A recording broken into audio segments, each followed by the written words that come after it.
I'll just click start recording. It'll start a little late, but fuck it if we get a half decent recording versus a fucked. Yeah.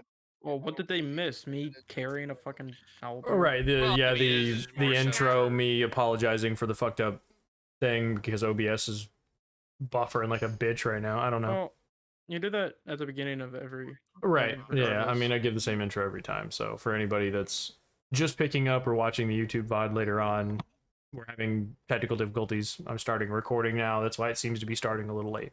Only thing you've missed is the recap, which if you watch last week's session, you can figure out. And then Yornir is having a cute moment with a baby owlbear. That's it. That's all you missed. What I find hilarious where the stream is at right now is you doing the intro. Yeah. Yeah. Yeah. It is way back there. That's how fucked it is right now, dude. It's 1600 kilobytes, 400, 0, 400, Yeah, 1600, 400, 0. Stream last last but session, and it was near in the middle. That is coming through pretty clear. I don't know, dude. That's why I'm setting the recording up so it'll save it as it sees it on OBS right now. Yeah, we'll mess with it later. So, you guys make your journey south. It does take about a day. The owlbear does wake up again, starts to freak out a little bit, but with your, passable roll, it does calm down. You manage to give it a little food or something. It's weary of all of you because you smell different, you look different than what it's used to. You sound different than the noises it's used to hearing. But by the end of the following day, you do approach the outskirts of Athkatla. As you approach, go ahead, everybody roll me a perception check, please.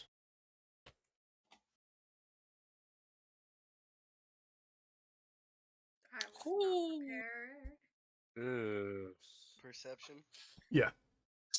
16. Shit. 12.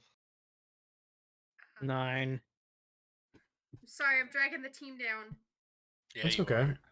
Ah, I didn't need you to agree with me. Okay. A I'm making up 5. for your failure. I got a 22, but it was a natural 20.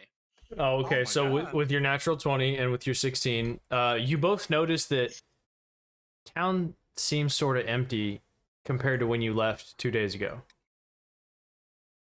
Ghost town. Not ghost town empty. There's some people, but it's not as like hustle and bustle as it was. When you left through what was that market district that you entered through previously.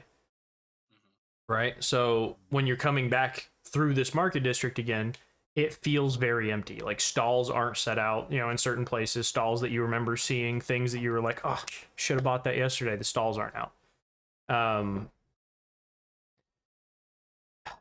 It's not a ghost town. There's just less people than there were yesterday or 2 days ago. I apologize. 2 days ago when you came through town, and then when you left the following morning, there were more people again because they were setting up their stalls. When you're coming back through again, there'll be 2 days after you left. I apologize. So it would be the 2 mornings after that. There's almost nobody in here. There's some, but these are the dedicated fucking. I sell at the flea market every weekend, sons of bitches. With my knowledge of Athkatla being here, is this considered weird, or is it a time of day thing? Fairly weird. Okay. Yeah, I wouldn't say you were here long the last time you were here, but you spent enough time getting food, getting basic living essentials and whatnot. It does strike you as strange that the market district of the city of Coin is rather empty. With your 22 specifically, you can hear general cheering and revelry going on in the distance. Oh. Okay.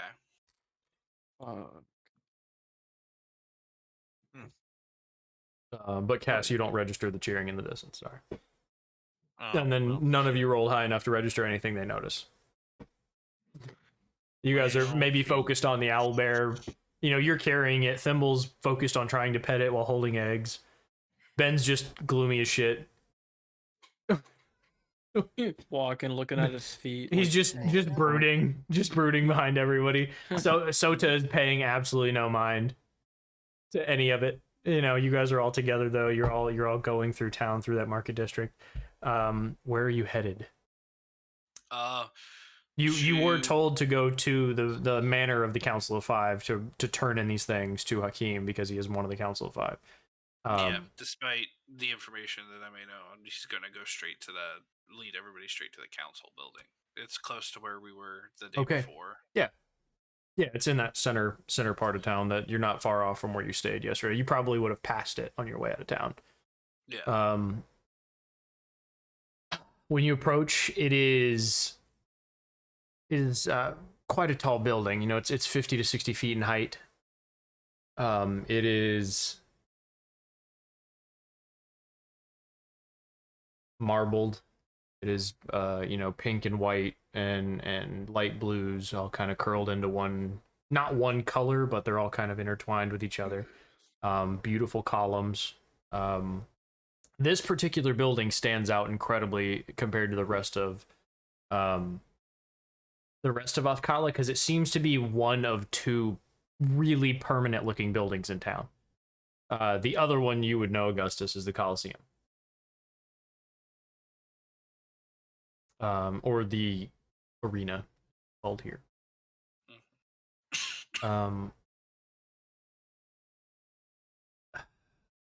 It is got a massive dome roof on it. And there are spires that surround it. 5 spires, kind of in the shape of a star, that surround this one mounded building in the middle. There's 5 like spired towers around it. Each of which bearing a flag that is different from the one in either adjacent direction from it. Beyond that, I mean, the doors are massive. Seem to be you would peg it right away, Alador, based on your Thimble would probably get this too. The doors are very, very fine mahogany. They're very expensive doors. They're probably 20 feet tall. This is a glamorous, beautiful building. That's nice doors. It's very fine, more woodsmanship. Whittling? I don't know. Not whittling, is it? Craftsmanship. Craftsmanship. Those doors look ugly. Should we break them? No. Or do them a He service? says, petting an owlbear, cuddling his shoulder. Not if you want to spend quite a bit of coin to replace them. This isn't the place. They look ugly, so they... Wouldn't they be cheap? No. Looks like we're going to do them a service. They look like prolapsed anuses. Let's not. In the colloquial language, as you approach, carved into the concrete, there is like a panel. I'm sorry, not concrete, marble. There is a panel and gilded in gold, written in the local language, and beneath it, written in smaller common, Council of 5. Is this where we're supposed to be? Well, this is why he told us to drop off. Oh. I don't know if I want to get rid of this baby owlbear. Yeah.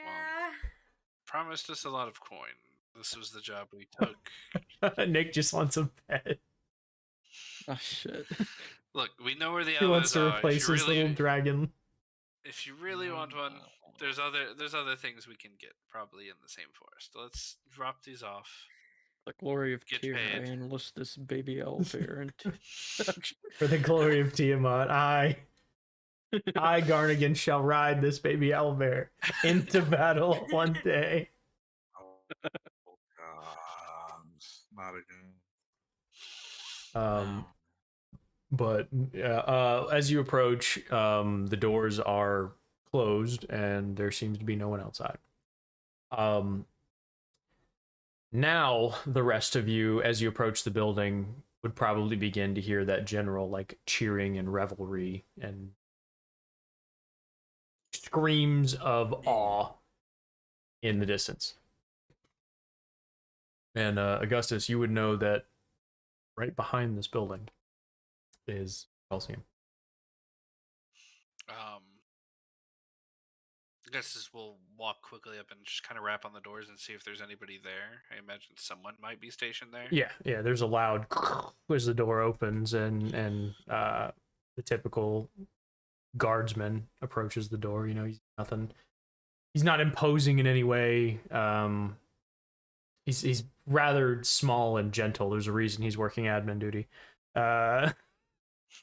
He opens the door and says, "Can I be of assistance?" Yes, we were hired a job to find some owlbears, their eggs, and a small youngling. We're told to bring them here. He's gonna kind of squint at you. Obviously. Who? One of the member of the councils. One of the port. Master Hakim? That'd be the one. Well, currently he's watching the game. I figured so. He's rather busy. We could take the owlbear, but I don't know if there was any contract or bit of coin or what have you that we can't resolve until he's finished his Well, I expected it. duties for the day. But I also don't think he would be with you today, because today is rather a popular day for the people of Alm and specifically Athkatla. We've been having issues with well, they haven't been seen in a long time, but Dragonfire.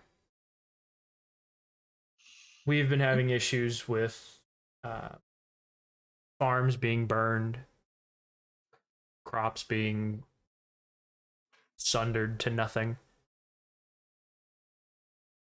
We have had issues with families being torched alive in their homes. And just 2 towns away, well, it was rend to nothing. Not much exists. Not much remains. And he says, but they've captured it. I'm assuming you're an adventuring group of some sort. Another group similar to yourselves brought in the dragon several days ago. Not several days ago, I apologize, yesterday. And today, the Council of Five deemed it it's time to die and be punished for what it did. Yes, that's all very sad and cool and stuff. Not why I've got your attention. I don't feel that we need to be bringing the owlbears all town. We will go see the Master of Coin himself. But we need to leave the owlbears here in your care. This is where they were to be delivered. Can you give me a few minutes to grab more guards, because I feel like an owlbear is a lot to handle. They're tiny, but yes, so are you. Go get somebody else. Right. Just step inside. Wait a moment. So he opens the door wider for you to step inside, and it is a marble palace inside. It is fucking chic. Beautiful ornate rugs. The wooden furniture is very similar in wood to the door. Marble staircase wrapping up both sides to a landing above you, pillars from floor to ceiling, and they're 4 stories high. There's a massive like atrium almost when you first step in, and you can see 3 floors above you. Second floor, third floor, fourth floor. Underneath those stairs is a massive like a portico that lets you into what would be a dining hall. And as you step inside, that cheering becomes much louder. It's the outside and thickness of these buildings and the doors, they were buffering the sound from you, but now that you've stepped inside, you're receiving the open end of the building's noise into it. It is... None of you have seen money like this before. The only one of you that has something relative would be Yornir in the Hall of Justice. The Hall of Justice is built very similarly to this building. Beyond that, Thimble, this is bigger than any building you've ever seen.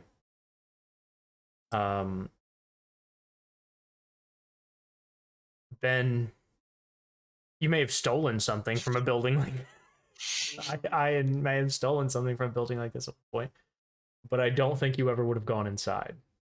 Just because of you tried to lay low early on in your life, trying to sneak into like a major government building, probably not the safest way to survive. And then Augustus, the only thing relative you would have is Ashcliff Keep. The castle. Yeah, the right? castle. Ashcliff Keep, and even this puts Ashcliff Keep to shame in its gravitas. It is imposingly beautiful, and everything is very shiny, clean. Once you guys had stepped inside Ashcliff, things were clean, but upon like further inspection, some things were a little like in disrepair. Some of the candle stands were a little bent occasions. As you walked along, the rugs in there, some of them were a little torn. It hadn't been as well maintained as this building obviously has been. And then Alador, you have, beyond being in Ashcliff Keep, you've passed this building on your way north to Candlekeep, but you did not go inside. And when you are inside, it is breathtaking. It's diametrically the exact opposite of what you as a druid would want, but it is still beautiful in its vulgarity against nature. And that everything inside seems to be of natural make, you are appreciative of. It's not wasteful in its excess. That being said, the little guard scurries away. He's a human man, probably in his early 30s. Very tightly shaved head, wearing purplish undershirt, but like a leather vest, and dark brown pants. And he, kind of skitters away. Several seconds later, him and people that look rather similar to him, dressed exactly the same haircut, all approach, and one has a wagon behind him, small like handheld wagon. Brings it up because he sees the eggs. He told them he needs it, so he brings it up, and they have like padding stuffed into this thing. A blanket is what they have. And they have the cart in front of Thimble to place the eggs inside of, and two of the guards are about ready to take the small owlbear from Yornir.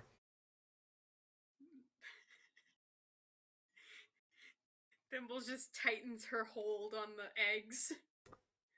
Eggs AC are 2. Remember. She's not Crushes gonna them. try to like crush them, but like No. she's gonna hold them a little hard, like tighter to keep them from being taken. Sure, yeah, you've raised these things for a day now. These are my eggs. These are mine. Are the I eggs laid 'em. not part of the deal? Is it just for the baby owlbear? You said owlbears. There's 2 eggs and then a baby. Yes. So if we could have those, we could go secure them and ensure they're stored safely and properly. Look, No, they're mine. you can hold Gisborne if you put the eggs down. She's gonna look down at Gisborne. His little Look at the pangolin, eggs. looks up at you. Wags its tail. It's very friendly. She's gonna like very nervously like. By the way, place one of the eggs down. but everybody hold that's on to walked in the other. rooms, right? Everybody except for Cass and Thimble. When you walk into the room, your feet pad on the floor, right? Your leather bottom shoes. For Thimble and Alador, your hooves clack. But behind all of these noises, you hear a little tink, tink, tink, tink, tink, tink, tink, tink, tink. And that's the little pangolin chasing Augustus. And it's just the tiniest little, when he gets too far from him, all of a sudden you hear tink, tink, tink, tink, tink, where he's trying to catch up really fast. It's... Oh my god. He is experiencing the things that you are all experiencing. So when you walk into this room, he's seeing this massive, beautiful room as well. And in his little pangolin mind, he's a construct mind, he's still amazed in his own way. So, you know, as he's like walking and you guys are creating a little distance, he catches you, and he takes off his little feet just tinking away behind him because he doesn't have leather bottom feet. He's got metal feet. He's a metal construct. Little metal claws. What is he made of? Metal. He's made of a series So I copper don't. materials and like a scalish metal. Scale textured metal. I'm just gonna think to myself, even for a piece of metal constructed, I'm glad he took the image of an animal. Something That's- natural. That's nice. Yeah. You're not natural. You're made of metal. Where is she? No. But I'll upload it again for everybody to see. So cute. I'm gonna hug my baby owl bear. Thimble, do you give up the eggs?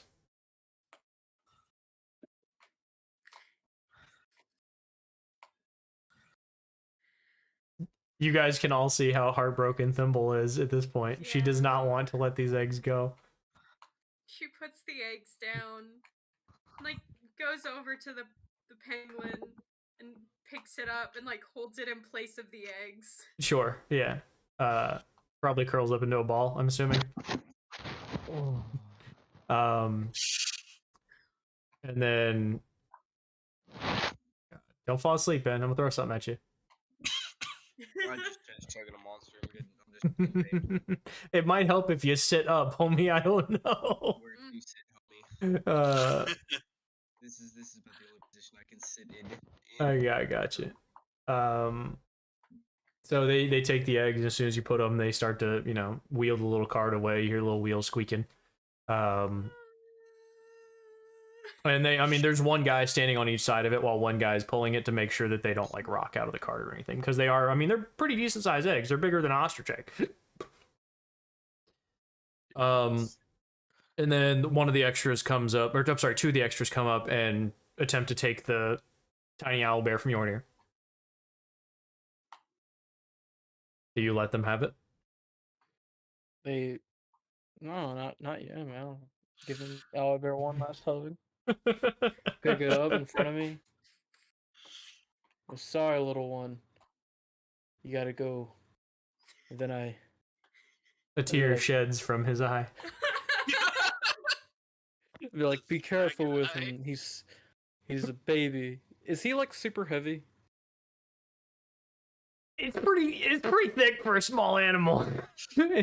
think 40 pounds. think English bulldog size. Like full grown English bulldog is a baby owl bear. Can I tell him? Wait, are they It's- both like? It's north of scrawny 40, men? 50 pounds. Yeah. Can I tell one of them? Be like, be careful. He's light. Oh yeah. So as soon as he grabs a hold of him, he goes to that's exactly what happens. As soon as he outreaches his hands to take the baby owl bear, he kind of like the weight catches him off guard. But he does catch man. he does catch the baby. Weak. Doesn't drop the owl bear child or anything. Oh. It would have been funny for him to fall. Yeah. The owl So, bear was sitting on the back of his head or something. yeah. Well, you don't know. It's possible. I would have got my dice out to roll for something like that. But the other one does say, if you'll follow me, we just need to climb the stairs. Well, actually, it depends on how you want to go in. Do you want to go straight into the council chamber, or would you like to go into the arena? I want to go to wherever the dragon is. Well, it's rather hard to see, in my opinion, from the council chamber. It's the arena is much more designed for the people. Is the What? is he in the council chamber? Yes, he's gonna be. The council chamber has the balcony that overlooks. If you guys want to go to the arena, go to the council chamber and make the final preparations. You guys can go see the dragon of sorts if you want, or we can all go. It's up to you. I don't want you to miss out. I know we just lost the owlbears. as he's speaking in the distance, not in the distance, I guess, through echoing through the halls, through the open windows, you hear the screech of a dragon. Yornir, What kind of be, dragon? being half dragon, you would recognize this as a screech of pain. And not just pain as in like harm, but pain is in both terror, harm, and just a general like this is a I am in fear. Can I attempt to make a beeline towards wherever it came from? There's no direct access on the first floor because the first floor would be for the arena would be where they're fighting. There's no direct access. There's a massive like I mean this wall would be incredibly thick to protect somebody from coming through this wall. Above you there would be none. The only access you would have from this building is through the council chambers, which are on the 4th floor. What would be the room in front of you 4 floors up? So or there's if two you go out, possibilities. you can go into the arena from the outside. And the man says I can escort you either way, or I can have somebody escort you, pointing at Augustus. I can have somebody there's two- escort you to the council chamber, and I can have somebody else escort the rest of your party around to the arena so they can witness the punishment of this creature for what it's done to our local farmlands and, well, the city. Hang on one second. Look at the name of the city because I wrote it down. The city next door being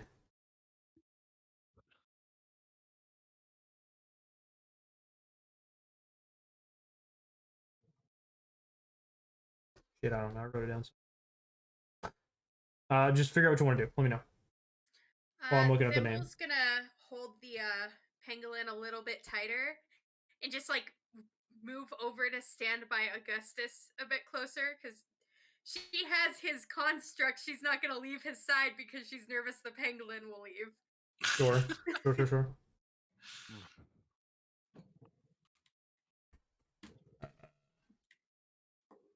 I want to see the. You said Esmel Tehran is the city that he tells you was burnt to the ground. Esmel Tehran. okay, so it's burnt. Right, Yeah. it's burnt to the ground. Instead, a dragon attacked various places and things, and they finally got it. Okay, so it's either gold or red Possible. or blue or whatever, because lightning does burn shit. Possible. Oh. Well, I mean, do you guys want to go see the dragon in the arena? Again, meet you Yes. there afterwards. Whatever Yes, the let's go quickest see way to the see the dragon. dragon. All right. Because Well, I'm quite curious. how are your name, Ian? So you're going. He points at you, Augustus. You're going up. The rest of you are going to the arena. Yes, it looks like this one will be coming with me as well. One moment. He kind of skitters off again. Comes back with one more guard. This is Claude. Claude will take you upstairs. I will take the rest of you to the arena. That's an unfortunate name. Claude. Claude. You fucking Claude. Paired up. If that's what we agree on, is that fine with the rest of you? Yes, that seems to be perfectly fine. Thank you. Wonderful. Claude, him upstairs. Yes. So Claude takes you, escorts you upstairs. The rest of you escorted around. If that's the case, you do need to fire a Tailspire. Because I have another map. I gotta log into Steam. That's fine. Take your time. It's going to be a second anyway, because I got to fire mine up and then get to the right map. Hope it doesn't die. Listen, I don't know, man. Good thing I updated. I mean, the update only took like 5 seconds, so. But yeah, mine was Yeah. done last week. Update. Goddamn. Mine has not been updated.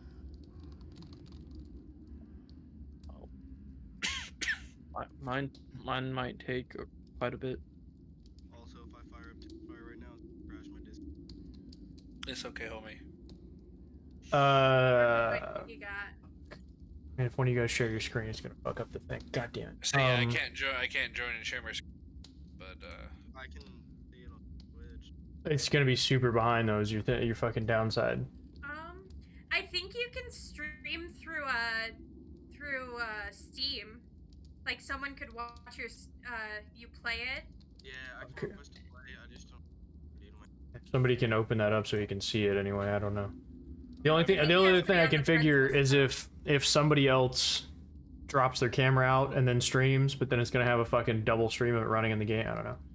Well, technically, if they live it, it doesn't. It's gonna move the cameras down. Yeah, you would just have It to is. put the cameras back. Well, no, the thing is, I can make it to where it won't show that stream actually for me, so it won't fuck up the thing. So yeah, if you want to do that, somebody stream their thing to him. Okay, I'll It's fine. pop it on. Damn, that's good stuff. There you go. Are you drinking like Did it mess with sparkling anything? water? Cheer wine. Okay, so all you got to do if you want it gone is right click and hit uncheck show non-video participants, and it'll get it out of the way. Okay. So yeah, everybody's cameras are still in the right spot. Perfect. All right, fire up Likely Mimic. Yeah, no, I'm drinking cheer wines. It's like cherry soda. Sounds pretty good. It's like stronger Dr. Pepper, I guess. Best way to put it. Where are we at? Fuck. That looks like right, yeah.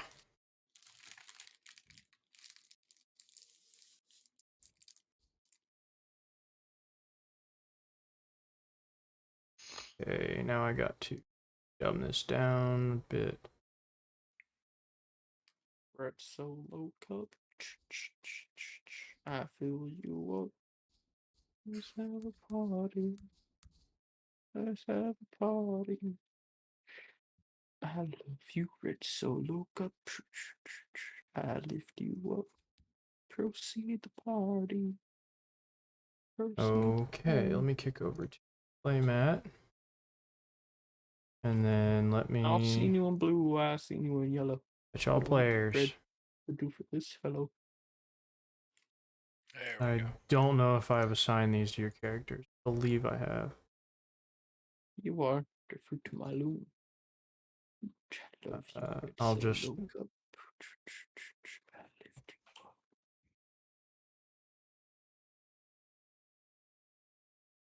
you up. You guys My can see. computer is having a heart attack. It's a tiny map, but a complex map. Might be just loading in all the things.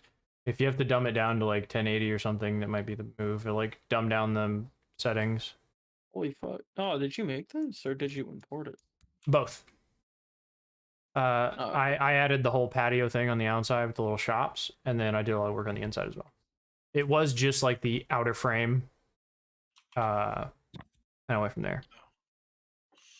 God damn. If there's a dragon in there, he's getting fucked by 4 ends. Oh, we had a different map. Where the Coliseum can? Are you still in bar? Yeah, I'm still at the bar. Yeah, you might have. Did you get that summon? There you go. There you go. And then somebody's got to stream for Ben, right? I'm already streaming it. Okay. Ben, let me know if you want me to adjust the camera angle at any point. And then somebody, whoever wants to, is gonna have to play. Not currently. Yeah, but we'll keep it simple. Do you want to play her again as well, Hobo? Who's good at playing? Uh-oh.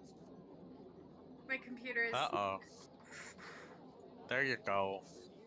close. My computer was having a fucking heart attack. Something about my graphics card. So that's great. Cool. Yeah, mine's... Are you doing anything other than this? No. Okay, well if you go to the gear, like the gear in the corner, if you dumb down the settings, like maybe drop it down to 1080 instead of 2K or whatever it's set at, or maybe drop it down to 720 if that's what you gotta do. I don't know. I have it Maybe dumbed if I down close to 1080 60 hertz because that's the. I mean, if I set it any lower, it'll look like shit trying to stream it. So, Okay, and then turn off like the I'm- depth of field, screen space occlusion, all that stuff. Yeah. So I'll have it up and running. And even if you got to set it to half resolution, that's probably a better idea than running full because it's. I don't know. Just be glad we're not running it in fucking tabletop because, damn, everybody running a laptop be trying to hold that shit down as it trying to fly away. Okay, Tailspire's loading back up. Sorry about that. For those of you that are here watching, this is my Coliseum. Your character is... If I can have him back, where's he at? There's he at, okay. Please load. Gonna be being put up here in that room, but inside. So if you can make your dude there somewhere, just put him there for a little bit. Why can I not see? Why can I not? Maybe it's not put on. I don't know. Maybe it's because I clicked on it. Player permission. There you go. It might have been because I was clicked on him. So let me just click on a fucking random. There you go. Now you have him back. Oh, now I can go to him, but I can't. I still can't make the roof disappear. That's... You gotta do the cut thing with the fucking arrow. Remember on the right, the yellow green thing, whatever the hell that is. You gotta bring it down to cut it. So I'm done.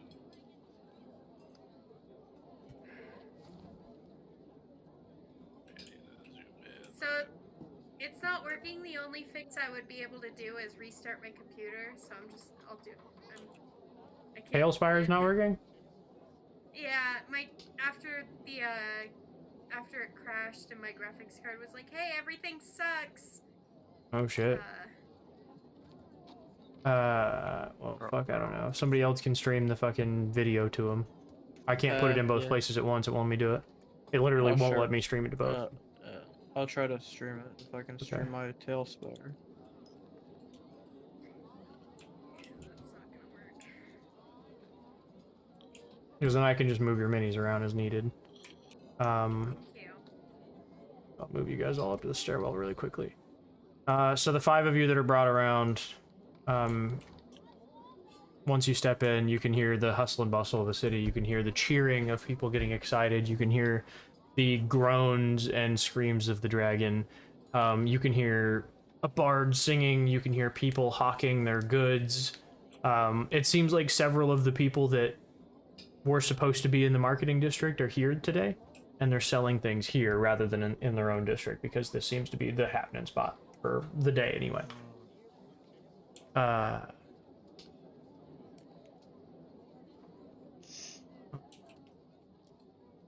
What if... Oh, dumb down some shit, I don't know. But once you guys enter, there's a massive fountain. There's these 2 beautiful archways that are made of stone that are all different sizes interlaid together. The people are tossing coins into the fountain. There's a kid running around playing in it. There are people listening to the bard right to your left, Nick. There's a bard singing on a fucking table to your left or something. Oh, okay. Yeah. So there's some people singing up there. You do pass 2 guards on the way in, and they don't stop you or anything. They just keep an eyes out. But the rest of you are together.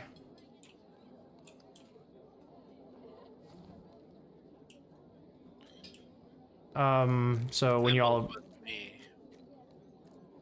What? Is she? Oh, that's right. She is with you. Okay. Thimble's with me. So. Shit. Hang on. Oh shit! How am I gonna do that? Are you gonna do what? Because Hobo is watching my stream. Well, I'll cut over to think I'm theirs in a second. participating. You are in this. Not right at this moment, no.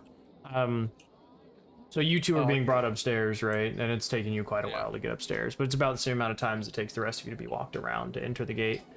Once you enter the gate, there are 2 massive sets of doors that are open, and you can see within a massive sand-filled coliseum. There are all kinds of people hawking all kinds of things out here, whether it's drinks, whether it's magical things, whether it's little tinker toys, rugs, clothes. There are people out here trying to sell everything: fruits, medicines, meats. But the rest of you pulled inside. You know what? Thimbles with them. And as you approach, you can see a red dragon being that is I'm sorry, not a red dragon, a young brass dragon that is chained to the ground by both his ankles, his neck, and his wings seem to be clasped tight to his body by some sort of metal like girder. Or girdle, sorry, metal girder. Metal girdle. Girdle. His wings are crushed to his body. His rear legs are tied to the ground.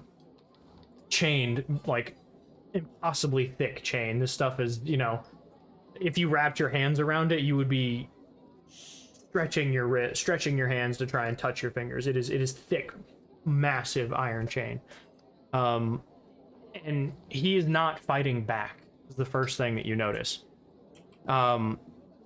He is being stabbed. He's being spears thrown at him. Rocks are being thrown from the crowd. Food, tomatoes, things like that. Loud cheers for the people that are inside. Which you notice an elven woman wearing full plate armor, carrying a shield and a longsword. You notice a tall human man, like north of 6 feet, wearing almost nothing. He's dressed very similar to how Soda dresses. Gray hair, but doesn't seem old because of his muscular stature. You are looking at him from behind, so it is a little difficult to see his face, judge his age. But he's rather muscular, so it would be difficult to judge him as being young, even though his hair is gray. He wields a massive double-headed axe, and then beside them stands a golden-haired dwarven woman, wearing a shield, a helmet, a massive hammer, or wielding a massive hammer. And she is wearing what would be damn it, not scale mail. What's the other one? Chainmail. And they are all, you know, doing whatever their attack is, throwing something or running up and slashing at this brass dragon and running back from it. And then you hear loud cheers from the audience as they run up and do a hard slash into this thing. It is deafening how loud these people are cheering for this thing to die. The dragon is very clearly bloodied. And he is not fighting back. If anything, he is trying to hide. He is trying to collapse himself to be as small as possible. In some form of draconic, Yornir, you gather, please stop. I've done you no harm. Is it in Draconic? And it's in Draconic, yeah, but it's in a broken dialect that it's hard for even Yornir to understand. It's like very injured speaking. Yeah, it's stuttering as it's speaking because of its pain. And you hear words like pain, please, no, hurt. You know, you're hearing very, very broken pieces of sentences, and it's wailing out in pain as it runs.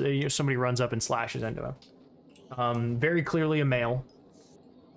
It is smaller than you would expect him to be. But you can tell based on your draconic bloodline that this is, you know, your knowledge of dragons being draconic, that this is a young brass dragon. His scale's not that different from yours, only slightly different in color and a little duller than yours are. And there are people in here cheering, there are people in here you know, throwing things at him. Like I said, rocks. Children are throwing rocks. Children, you know, adults are throwing bottles and tankards at him. And everyone that hits him, he recoils in pain and flinches every time something lands near him. You know, he's not fighting back, is my point. He doesn't look aggressive. As you enter, and these people that are in there that are fighting with him are, you know, you're hearing things. All of you that are down there are hearing things like, this is for, you know, so and so, and insert name, because this dragon they believe may have killed this person. You know, you're hearing not just the people that are down there. You're hearing it come like little spurts from the crowds around you. That maybe these people knew people that lived in Esmelteron. Would be your inclination, that they are trying to get some sort of payback for somebody that they lost somewhere to a dragon, or so they suppose. So they're a bunch of racists. If that's how you want to look at it. What do you say? How many people are down there fighting that dragon? 3. There are three fighting the dragon. And there are hundreds in this arena. Hundreds in the seats, if not more. And they range from dwarvish to human to elvish to halfling. And something that strikes all of you that are casters of a sort is that they are only hitting him with melee weapons. And ranged weapons, because some of them are throwing a spear, throwing a javelin, something of that sort. But for the most part, nobody here is using any sort of magic. Nothing even a cantrip is what I mean. Like, nobody is doing anything magical. Oh. But that is what the 4 of you see. Right, so to cut up to Augustus and Thimble, as you're both being brought up the stairs, you finally reach that top floor. And you see a massive dining hall, but this one seems to be a little more private. There's very, very few chairs in this one. It's less. It's more dim light. And in 2 of the seats, you see one very gluttonous, large man. He is not... He's not imposing in a dangerous way, but imposing specifically in a size way. He is rather rotund. And next to him sits a woman who is very, very thin, very... even around like the neck, the waist, she is very, very thin, and her clothes accentuate her thinness. And she is an elvish woman. He is very clearly a human man. And as you approach, and the guard that's with you, which is Claude, he walks up to them and bows. "Madam, sir, these 2 are here to see Hakim." And the fat man who is eating just kind of gestures at the door, right? Waves his hand at it. So you 2 are brought out to the doors, and it is opened by Claude.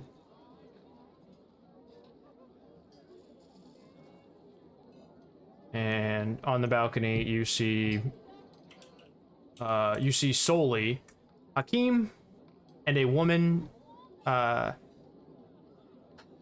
Specifically, like, you clock her instantly, Augustus. This is a mage, which you know is strange because magic is illegal in right? Specifically in Athkatla. But you clock her instantly as a mage. She is carrying a large staff with a scepting, like an orb on top of it, you know, a scepter of some kind. And Hakim is sitting there, you know, clapping, enjoying the presentation before him. And the woman is sitting there silently with her staff, you know, held next to her. As the doors creak open behind them, the woman peeks over her shoulder, sees you two approach and kind of slides her chair back a little bit. And you can see that she is wearing a on the outside it is reddish and purple. It's red mostly, but it has like purple accents around the collar line. Dress with no hood or anything. She's just wearing a dress. And like a brown leather belt wrapped around the middle. And then Hakim is wearing his ostentatious clothes that you saw from several days ago in well, over a week now actually, back in Baldur's Gate. And as she slides the chair back, you know, it makes that like wood on wood creaking noise. And he turns around and welcome. How did your endeavor fare, friends? It's not too bad, Hakim, as far as everything goes. What you requested is as well as a small youngling. And he stops you mid-sentence before you even get out youngling, right? And he's like, what all did you get? And you can see the amazement in his eyes. Like he is bewildered that you could do his request. You know what I mean? He is blown away by it. The 2 eggs and the youngling, as we discussed. Well, I didn't think you could get the youngling. And he looks over at the woman sitting next to him. He says, I guess I owe you that gold. And she kind of smirks at him a little bit, and she says, I guess so. And she stands and, you know, offers your hand. I'm Zalanora. Augustus will take it, give her kind of a little polite bow. Augustus Crawford. And she kind of peeks around behind you, and you, little one? Thimble! And she's just gonna wave really excitedly. Happy to meet new people, always. And she smiles at you in like an almost like appreciation of a child way, you know? And charmed. And just kind of turn back around and she goes, well, I assume you heard the news. Yes, it seems to be a bit of an auspicious day. It is. And as you say auspicious, that howl comes from beneath you. That dragon scream in pain again comes from beneath you. And Hakim cheers. You know, he's excited because he gets to throw these festivals for people. Causes people to like him. You clock him instantly as somebody who needs people's affection. You specifically, Augustus, clock him as this. Thimble, you just think he's having a great time.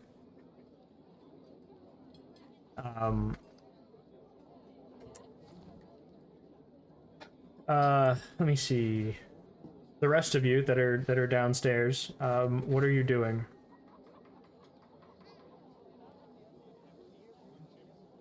Ben, Nick, Cass, what are y'all doing while you're downstairs? Yeah, there's not much I can do. I kind of want to save the dragon because, god damn.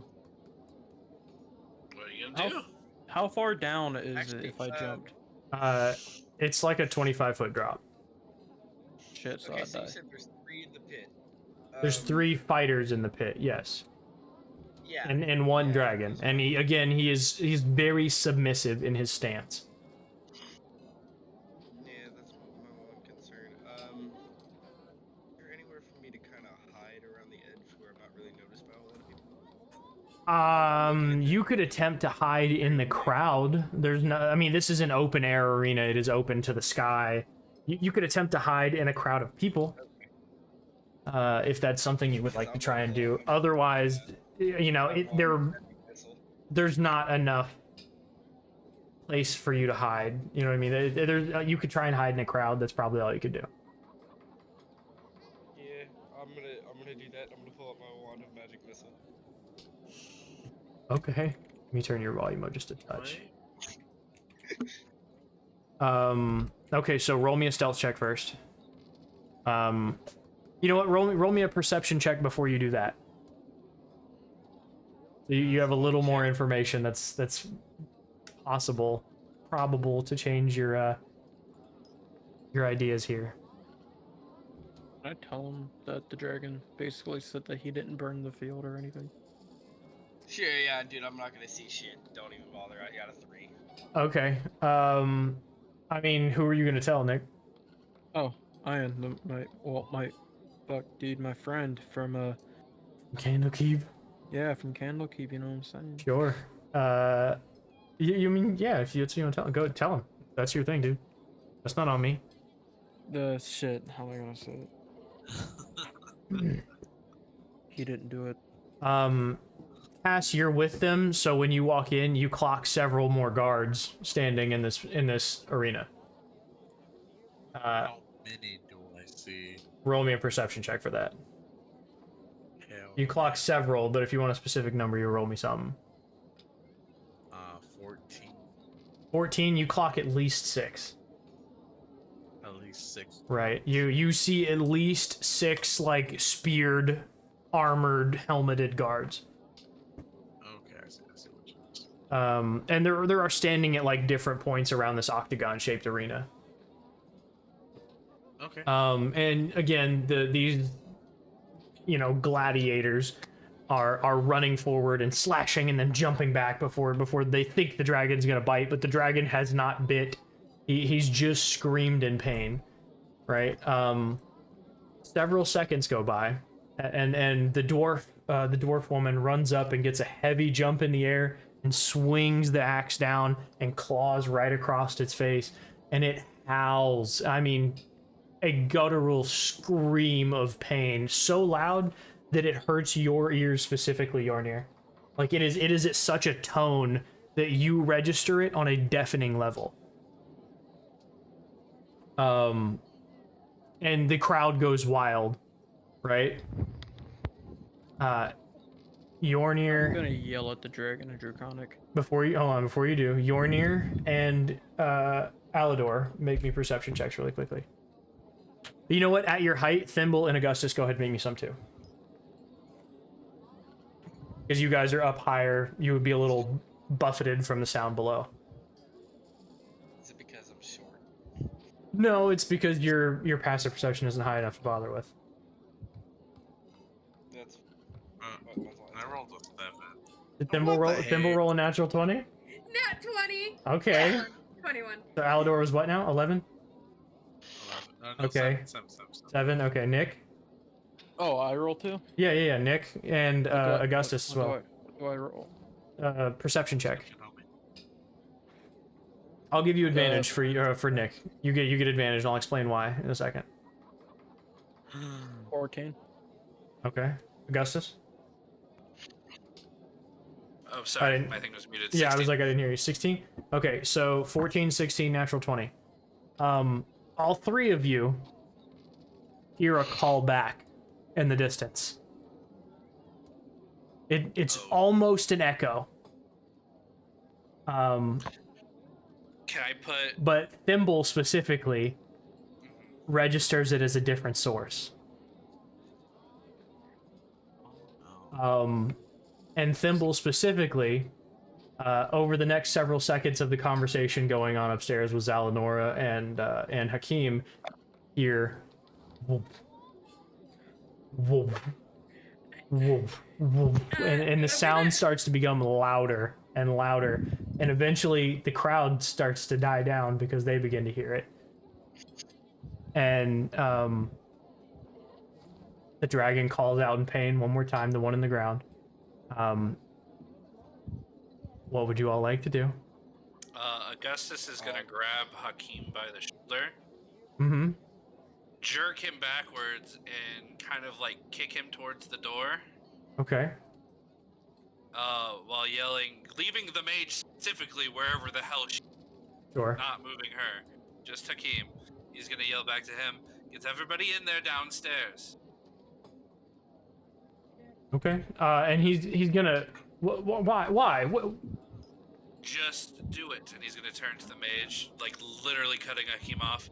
As you do this, Hakim looks over at the mage, and she stops and looks back at him and go, now. He runs inside and starts to tell the others they need to get to cover, right? And the doors slam closed behind you. Claude specifically slams those fucking doors closed. and you hear them as he locks over a big, large wooden deadbolt, effectively. Is there anything else you would like to do before I explain what's happening? Still wanting to shoot the 3 gladiators with my wand.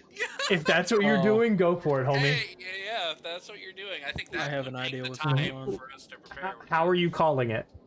What's happening? How am I calling it? Right, is it one to each of Give me them? a second, because I... Is this a green Oh dragon no, by homie, I've heard in chance? 6 of my 7 charges. Oh, so it's 2 to each of them then. Probably the mama died. Well, no, 6 would be you have so- 7. No, 5 and then 8. You have 8 shots. So I you have could, 7 total charges. My first charge shoots Right. 3. the first one shoots 3. Every other And one then I- shoots 1. So you would have 8 shots. Yes. 8 shots split between 3. Okay.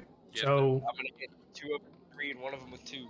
okay. So are you trying to? Which one are you trying to hit with 2? The dwarf, the man, the human man, or the elven woman?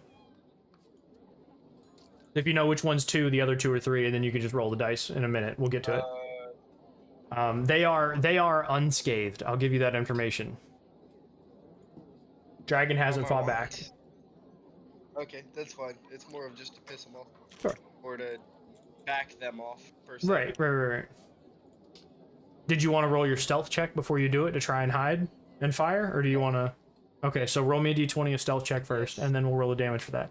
While you're doing that, what are the rest of you doing? You two are Thimble and Alidor. I'm sorry, Thimble and Augustus are upstairs. Zalinara is with you. 26. 26 on a stealth check. Yeah. Because I have a +8 to stealth. Yeah, Roll even with the 18. potential pluses from the guards, they're not going to be able to see you even if they roll natural 20s. None of you notice that Ian is no longer near you. So we will just effectively hide Ian. Real quick, I was able to get Tailspire going again. Okay. So let me kick the. I'll just summon you really quick, so nobody else accept this thing. Thank you. Where's the? Here you go.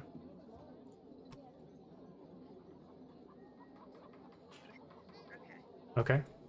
Yes. Your character is in the top floor of the large building, opposite, behind the dragon, as you see him. Thank you.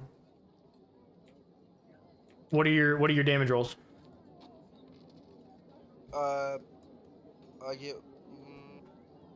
Ow, I fucking hit my toenail, bro. It's gonna hurt. Go into my damage rolls. On You're fine. Take your time. Take your time. Gotta get past all these written in pages. That'll work.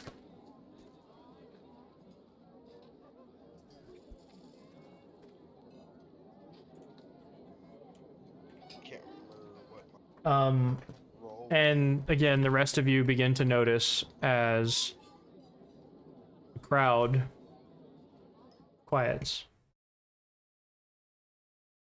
But that deep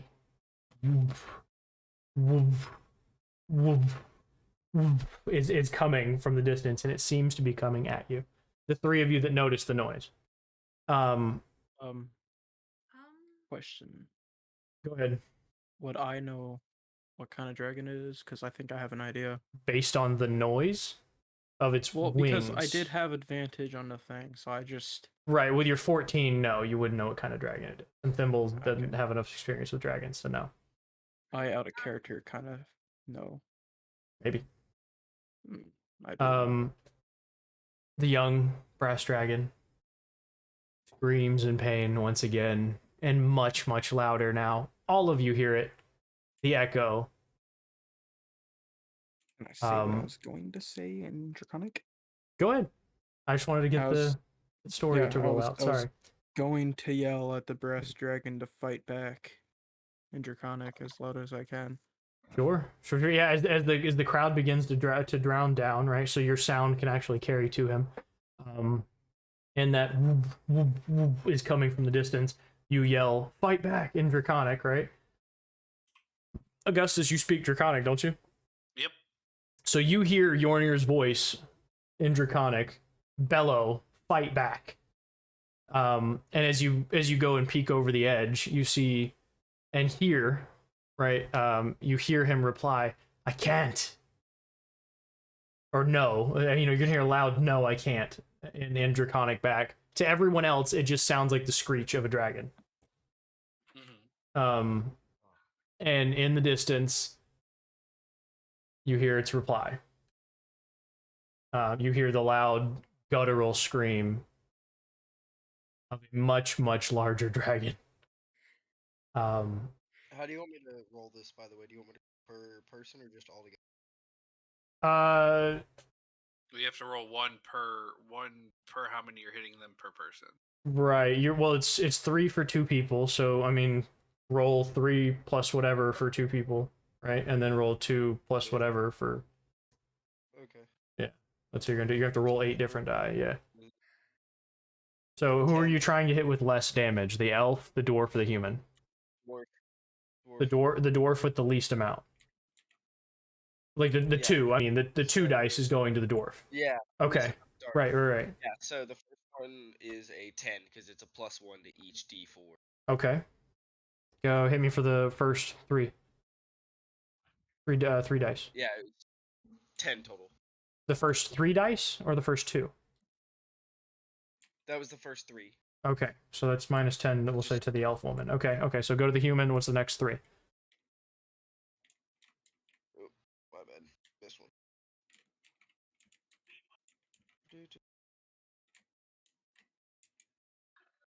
12. Okay. And what then, the 2 dice my for the double dwarf? roll is 8. Because I rolled 6 total. Okay.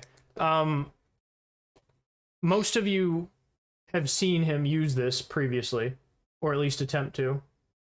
And though you can't exactly place where it's coming from, you know it's somewhere behind you. And you see the 3 people that are posing as gladiators of a sort get pummeled with energy. It's almost like they're being shot by bullets that don't exist. You know, they just boom, boom, boom, and they, you know, one of them, the larger human barbarian guy, collapses to his knee and looks around in awe of what's happening. And about this time, that woof sound stops. There's a 10-second period of people just looking around in dead silence. And nothing happens. Until all of a sudden, a large shadow crosses the arena. Careens over it. And the young dragon screams out in pain once more. And Yornir, you can hear some kind of help come from his voice. Augustus, you can hear the same.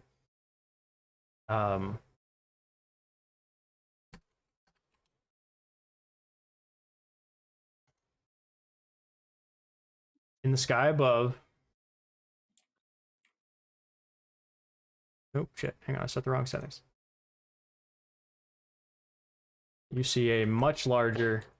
Yornir, you can clock it as female immediately because the features are different between male and female dragons.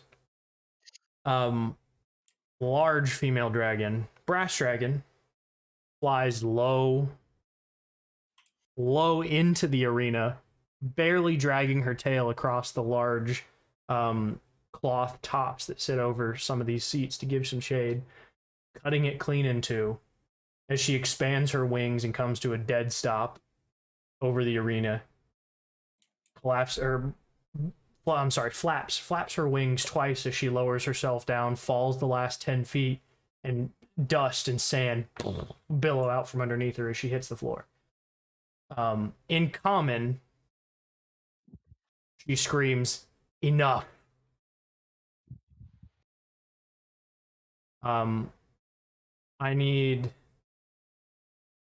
Thimble, are you looking over the edge, or are you trying to hold the penguin? What are you doing? I'm still holding the penguin. Sure. But I assume that I would have moved at least a bit closer to the edge. Okay. Maybe not like looking over it completely, but like being able to at least see some of what's going on. Okay. I'm gonna put her right here in the middle so you guys can all see her. I honestly thought I was going to be green because he told me to roll with advantage. Nope. I gave you advantage because you're draconic. Yeah, I can't make a brass one. Unfortunately, it's not a color option I have. They're both brass dragons. So when she lands and like skids to a stop in the arena, she screams, "Enough!"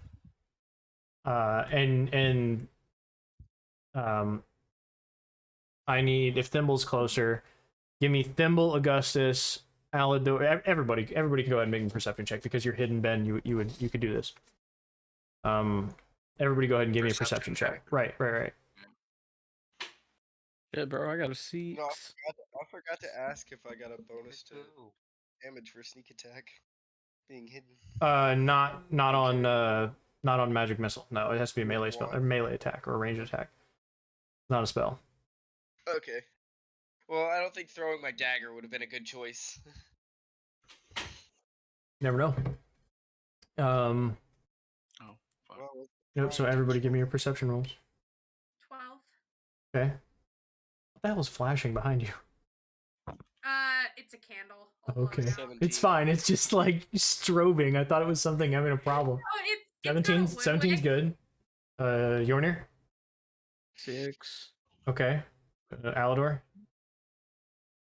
22.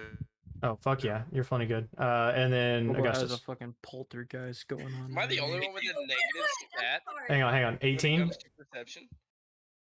Is it 18? 18. Okay, so you're 18, you're 17, and you're 22. The three of you that got those. You see her. She is hurt. She is almost twice his size, right? But her wings are clawed, very clearly ripped open by some sort of claw. Her throat down towards the base, big gash on it, like almost a chunk of meat is hanging from it.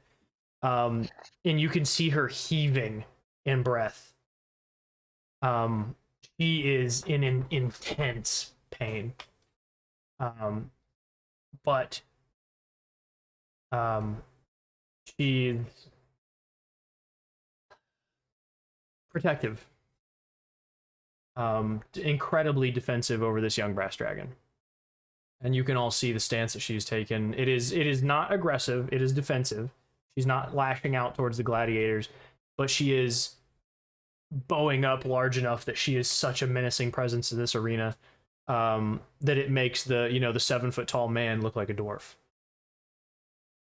She is very, very, she's probably close to 60, 70 feet in length. And her wingspan is massive when she bows up, like she flares the wings out when she yells enough, as a show of a demonstration of both size and awe of what she is. Zalinara, with you two upstairs with Augustus and Thimble. Why are you here? She's gonna give her the typical we want nothing to do with you. We're punishing for the crimes he committed. And she goes, this isn't punishment, this is slaughter.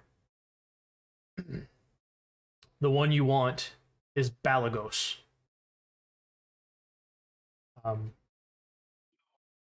Let me see. At the utterance of that name, Thimble, something clicks in your head. That name's familiar. Can't quite place where you know it from. But the word Balagos triggers an image of a mighty red dragon. Now, excuse me while I read a script I wrote. Balagos. Okay, let me take a note of that name because I'm probably Here's a gonna need it little later. script I wrote. Gonna read it to you Right. note for note. Be happy. Do-do-do-do-do-do. Don't worry. She bows up in front of and when she stands at full height, her head is almost even with the balcony that you two stand on, right? Zalinara is trying to make some sort of imposing presence. Her orb on her scepter has began to glow brightly. And this, Augustus, you knowing the cantrip light, this is not light. How What- do I spell Balagos? Balagos. A-G-O-S. Oh, that was a lot easier than I thought it was. Yep. Okay. Balagos. I thought it was gonna spell like Beetlejuice, but Owlbears.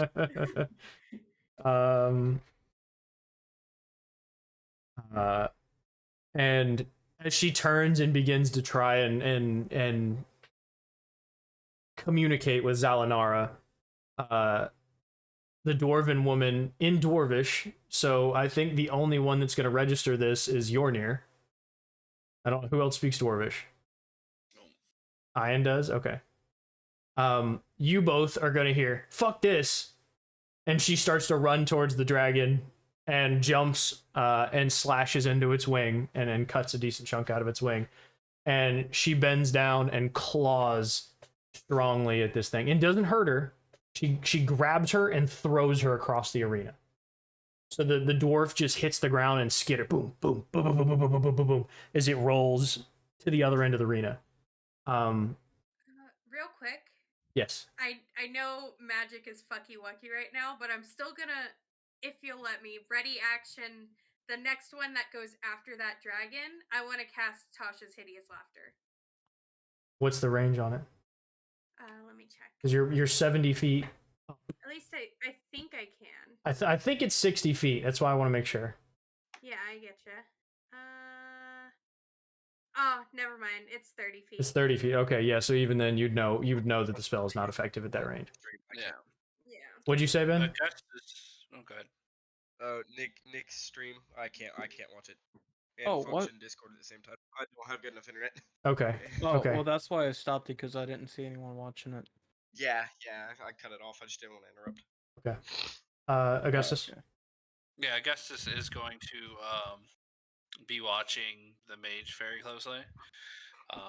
Right. Like he's going to try and move up like within reach with her if she does try to do anything untowards, like attack the dragon. Okay. Attack her. As the dragon turns around and throws that dwarf across the arena, and not in a harmful way, just in a get the fuck away from me kind of way. You know what I mean? It is very much of, this is my space. You know, I don't invade my space kind of scenario. She grabs her and just whips her across the arena, and the dwarf just hits and skitters and bounces, smacks the wall on the other side and lays flat. Okay. She had it coming. Zalinara is gonna, please don't harm anyone. You know, it's like you both up there can register that she understands the weight of the situation. There is an adult brass dragon in the arena, unchained, unrestrained, and incredibly angry. And she's going to ask the dragon, why are you here? What is your relation to this young one? And the adult brass dragon is going to stand up and flex back and fold her wings in. He's my brood. You're harming my child, and I won't stand for it. As much as I try and stay out of the affairs of you beings, I will raze your city to the ground if you harm him again. And Zalinara, you can see the fear increase on her face. The two of you that are there. Everyone that is down below, you were looking at the back of a massive dragon communicating with Zalinara above in common, so everyone in the arena can understand what's happened. And people are frozen. No one has run for the exits. Everyone in there is just stopped because they weren't under the impression that they were going to see something this large, this awe-inspiring, with this kind of presence. So, you know, she's gonna lean her head down, wrap it around the metal girdle thing that has his wings clasped in, and she's gonna crush her teeth around it and everyone can hear it as the bolts that are holding this thing together splinter, and it falls off, and the young dragon can flex his wings and he expands them. As he goes to expand one of them, it's broken and he can't actually fly. You know, when he extends it, he groans in pain as it doesn't give its full extension. And you can see the mother. She's gonna reach and start to break the chains that are surrounding him with her claws. She's gonna just rip them from the ground. And say, we haven't harmed anything. We haven't harmed anyone. The one you're looking for is Balagos. He's an ancient red dragon, and he's been in this realm, this region, for nearly 200 years. Usually bathes in Lake Esmal. You might know him from that region. He is the one who laid siege to Esmal Tehran, not my brood. You can see what color I am. I'm metallic. Do not deign to the affairs of men. And Zalinara will look back with a sort of understanding of what's happening, and the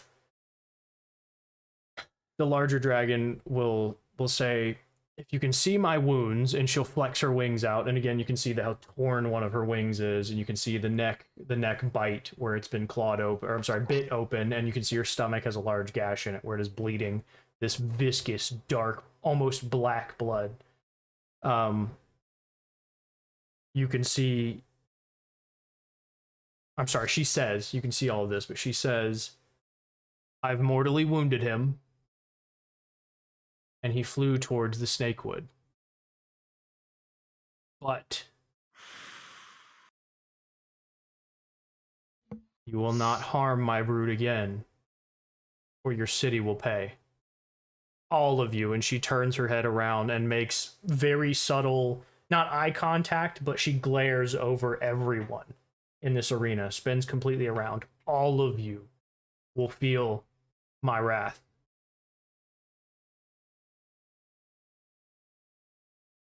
And she slowly kind of sits back, and as she sits, she takes one of her hands and holds it to her stomach, and you all can register that she's in deep pain. What do you do? Eleanor. Yeah. Do you have any of that fucking healing liquid shit? I do, but I'm saving it. How much of it do you have? He has 2 jars with 2 uses each. Fucking eat that bitch. Where's he? Oh, by the way, I'm just gonna appear back behind them. Okay, Oh, yeah. shit, So you drop your hide and appear behind as soon as you cast your spell, you're not hidden anyway. Everybody knows where you are. Fine. Okay. They don't know Well, its you said originate. nobody knew. They don't know its origination point, but the way that hiding works, as soon as you do an action, you break your hide. Okay. So we'll say for the effect of the story, you fire off the spell hidden from a crowd. Let's say we'll blend in for a second. You fire off the spell and then step back from the crowd behind everybody else. It's almost like he wasn't gone for any of you. You just didn't notice him. So yeah, you have 4 uses of this potion, potion-esque liquid. Use that bitch. Do you have any? Like, potion? Not that I'm aware of. I will think- hand I it think- to. I don't think I was here when you guys got the potions in the first place. I think you missed that day, but yeah. Yeah, that was last week. No, that was the last day in Grisfolia. Yeah, it was a few weeks The ago. potion that he's talking about is the nectar from the flowers, from the bloom. Oh. Right, yeah, right. I don't think I didn't Wait, do that. I don't know. Didn't I take some? I can't remember. As far as I remember, it was Cass and Hobo are the only two that bought some. It was specifically okay. Alador and Thimble. Yeah. Shit. What happens up to you guys? You tell me. What are you doing? Well, I was asking for a couple potions so I can try to tell the baby dragon, if you can make it to me, I can heal him. I'll hand you one, but I'm not handing you the other. Yeah, I was just gonna use one use of one of the things. Okay. Okay. I'll be right back. So you say it in Draconic? Yeah, I say it in Draconic. Baby bronze dragon, if you can make it to me, I can help heal you. I want to try to say it loud so the mother can hear me. Right, as you yell this, the mother jerks around in your direction and hears your Draconic, is what it is. And she makes eye contact with you and begins to head in your direction, right? As she comes over, she extends her hand, and like she is offering to lower you down. She doesn't directly say it, but she's offering to help you down to him. She knows her son is hurt, and she, in her motherly wisdom, thinks that he couldn't make it across this arena on his own, and she doesn't have the strength to carry him at the moment. Yeah, I get on her hand. Right, yeah. She gently lowers you down, places you on the floor, and you can hear her quietly tell you, "Golden One, I did not expect to see you here." Golden Scale is what she calls you. Golden Scale, I didn't expect to see you here. Travelers. And as she comes back through the center of the arena, she's limping heavily, and you can hear it, and like the rest of you can see it in her gait. She has a heavy limp. She's trying to keep all the pressure off of her left shoulder. Augustus will turn to the mage. I keep reading her name. Zalanara. Zalanara, do you have anything here that can maybe help these dragons heal and get them on the way faster?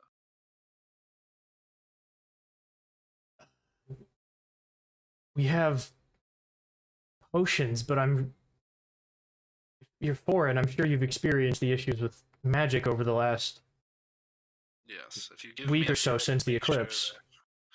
If you can give me two, I can make sure at least they're used, and this will go a long way for the goodwill of what's happened here. Okay. She turns and heads towards the door. Right, opens those doors. Beats on the doors, and Claude hesitantly opens the doors. And she's screaming, Claude, open the door. He eventually does release the lock and lets her inside. You can hear her passing instructions to him because she leaves the door open. She comes back out and says, Mother Dragon, we're going to attempt to get you both help. And then she goes to explain to the dragon the issues that are recently happening with magic, and that specifically clerics cannot help right now. They do not have the ability to pass magic along. And she cannot figure out why. And all her knowledge and might doesn't know. How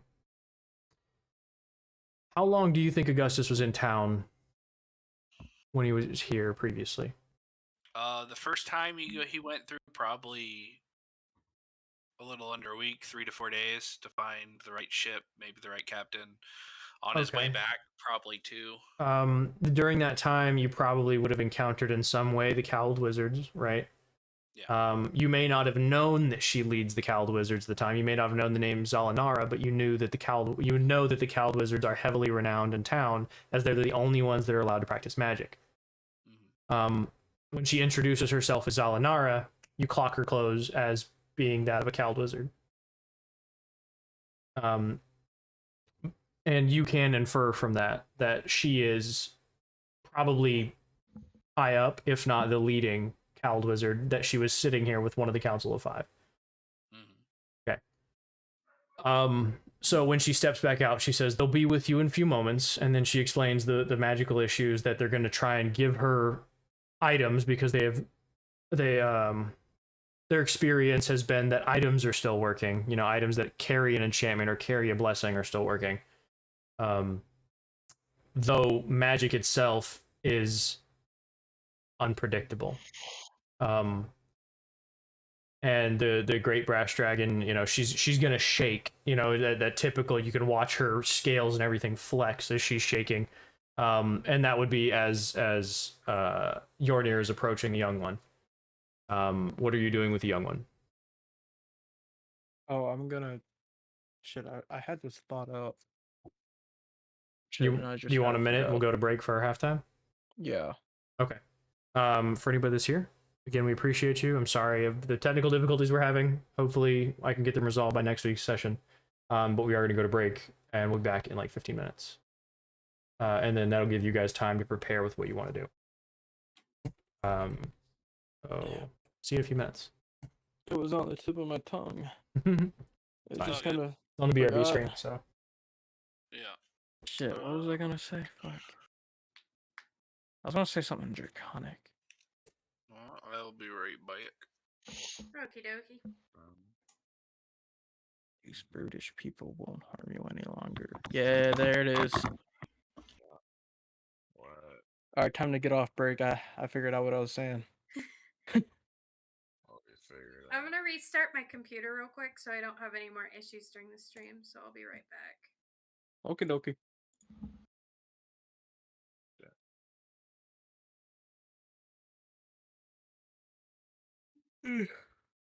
Oh shit. I'm not feeling Mr. Krabs. God, I'm tired as balls.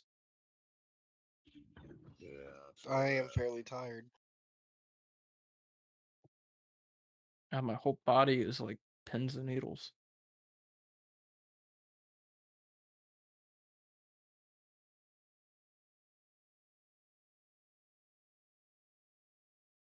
I can't believe it's already the 12th of April.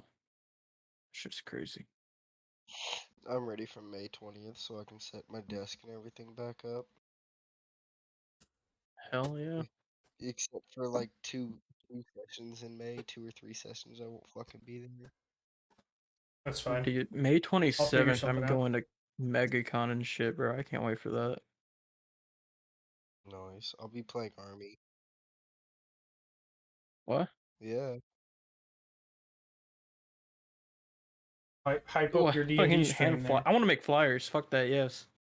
Hype up your D&D stream while you're there. Go. Fucking do it. Flyers. Flyers for fucking Go off then. LikelyAMimic. I want to see. Hell That's yeah, that's brother. support, bro. That's commitment. And That actually reminds me. I was thinking, what do we have? We should have like Yeah. a Twitch or Order not some little Twitch, business a cards or Twitter something. yeah, we do. We do have a Twitter. We do? Wait, did we lose somebody? Who the hell did we All lose? social media. Yeah, Oh, sorry. she stopped. I'm- Okay, she I stopped. was She stopped sharing her restarting fucking my camera. That's computer. like, what the fuck am I missing right now? You're fine. You're fine. You're fine. You're fine. That's. I was looking at it. I was like, why the fuck do I only have 5 cameras No, right I'm now? Sorry, I'm Oh, popping on wait. right now. Still waiting on a t-shirt design from you. What was I gonna do? Yeah, I don't have anybody to do it. I gotta go on fucking Fiverr, and everybody wants $500. T-shirt design for To what? make the t-shirt or make the picture? The design of what I want. I talked to like 4 people on Fiverr, and that one dude was $325, another dude was $500, and then 2 girls that I talked to were over $500. You know why? Because they Well, the probably thought t-shirts it are was gonna for cost, like, commercial. $10. I mean, it sort of is, but Well, is like you aren't gonna have like it all over TV and shit and no, not actual TV. yeah, exactly, and have people buy it from you and type shit. I mean, Are yeah, you that gonna would be the Also, like, the intention to thing buy the is- rights to the logo. Yes. Oh well, then of course it's gonna be $500 something dollars. Thought you're just making a T-shirt for you to just wear around. I mean, that first, yes, but at some point, Oh well, I then mean, yeah, the t-shirt. you know, t-shirts the I'm gonna trick have would be made to for buy the rights now, early on, and then as we grow, those rights will become worth more, right? If I Yeah, just bought just in the case logo we for do right something. now, and then waited for later, and then wanted to buy them, and somebody saw the growth that we would get at some point. That's possible, you know, not that we're gonna get, but we'll see maybe. Yeah, they might. And they like, look at call that, back and then be the like, price is never gonna I go wanna- up. I All want it takes is one royalties. thing to go Right. viral all of a sudden, and if we don't have it all already taken care of, somebody will straight up buy the rights to that and tell us to get fucked. Mm-hmm. I already own the name. Well, I made Oh, a yeah, you do, LLC out don't of you? it. Oh, look what that happened to Shazam. The fuck happened to Shazam? Yeah. Yeah, the fucking DC or Fawcett owned the name, but LLC fucking left. Marvel just took it. And no, Captain Marvel, that fucking name. Yeah, yeah. The Oh. LLC. Yeah, they Fawcett owned left the the name to LLC Captain left. Marvel. Then Marvel was Who like, the fuck "Oh, is fuck Fawcett? you." A comic book company that doesn't exist anymore because DC bought them out. Oh. You know the Oh. superhero Shazam, right? Yeah.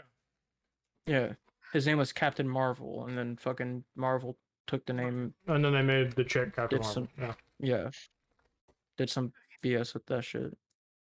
I mean, technically, they owned the name Marvel. So then having Captain Marvel at the same time, like they had made Marvel after Captain Marvel, I believe. I don't remember who was around first, Captain Marvel was a character. but I don't know. Who the fuck knows, man? Not my job. I don't care. Let them live their life. Yeah, I mean, I don't like Marvel anyway. They fucking sued a But, guy for putting Spider-Man on his child's gravestone. So like, yeah. Yep. Wait, what? Was that Marvel or was that Sony? I thought it was Sony. oh shit, No. I thought it was just Marvel. It was Disney. Oh, Disney. Yeah, yeah, Sounds like something Disney would do. yeah. Disney's assholes because they did the same shit with Mickey Mouse. I know they're in some kind of legal trouble right now because the head of like design and creation for like toys and shit at the parks stole some dude's idea. Like, yeah, they do that all fucking the time. pound for pound took it. Even had like the mistake marks that this head guy had in his little miniature. Oh yeah, you're talking about like the 3D model Oh, thing. Right? Yeah, that thing. on the Yeah. bottom of the model, it shows that it was property of him. Right. Like, it was his shit. It Right. still has Yeah. his watermark and They shit put on the it. watermark, and it's like, you fucking idiots. Yeah, Disney has been in a copyright dispute. I mean, the guy that who sounds about fucking right. took it doesn't care. He got paid a lot of money just to give things Yeah. that are already created. But Well, the issue is all of Disney his social medias, all of his social medias are deactivated now. Yeah, well, because he made so much money off of it. Yep, time to turn everything off and not worry. Yeah, I'm set for life, Come on. baby. Disney has single-handedly destroyed what we call the free market, and Oh no. they are. I'm missing. If you are a creator, they are the bane of general existence. Have you seen that video I showed you about like a streamer that I watch who got copyright striked for literal silence in his It video? wasn't Yeah. even just silence. It was that it was no time at all. It was literally 0 Yeah. seconds to 0 seconds in the stream Yeah. that he got clocked for copyright infringement. And it's Like three 5 different songs. different streams, 3 different songs clocked from 0 seconds to 0 seconds. Yeah.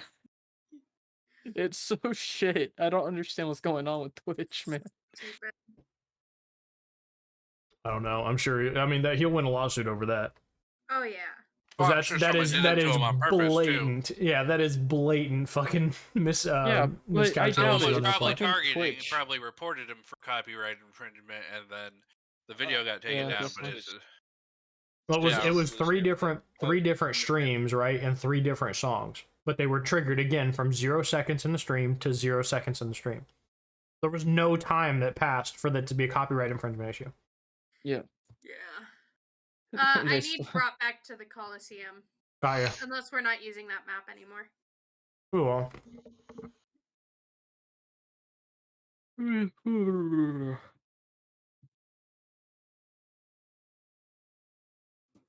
Thank you. So, and just so you guys know, she relayed the information that she mortally wounded Balagos. She believes he will die. If not, he is dead already. That is what she was telling Zelenara. And if you want to write down her name, it's Zallanara. Okay, well, Make note of it. She Thank you, is Hobo. head of the Cowl Wizards of Athkatla. Spell it one more time for me. Z-A-L-A. ZALLANARA.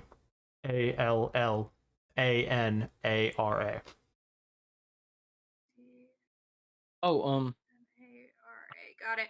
in character, that the reason behind the fuck up with magic. Yornir does know this. I just in person forgot her name. I can't fucking remember it. What?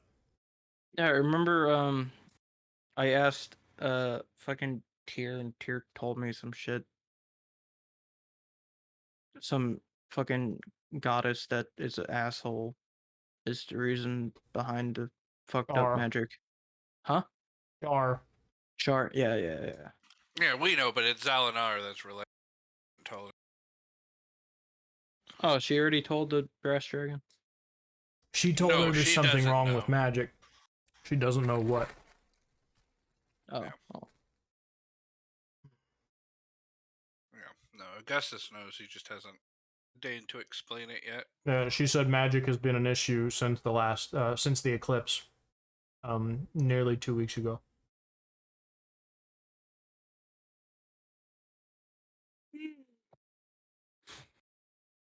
And just so you know, since the bloom is the first of the year, for the last 2 weeks, the moon has not shown in the sky. You can see the moon, but it's like looking at a new moon. Just for point of reference, the moon has no light reflecting back from it. Okay. And I figured out as soon as he went on break what I was gonna say to the brass dragon. Bronze. Brass. I thought it was bronze. Brass. Brass. You sure? I could have sworn you said bronze. I have it No, written it's down not like brass. 6 times right in front of me. It's brass. I might have fucked up and said bronze once, but it is brass. They are brass dragons. Oh, turn this boat right around. Homie, I got it written down 1, 2, 3, 4, You have it written down doesn't mean you said it correctly. 5, 6, 7 times on this one page. Brass He did. dragon. He said bronze for the youngling at first, and then the big one was brass.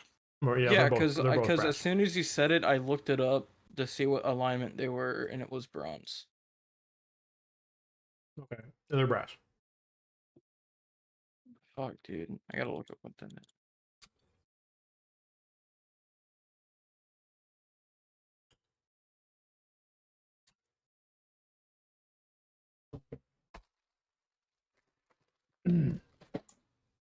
I stress eated a whole bag of Oreos.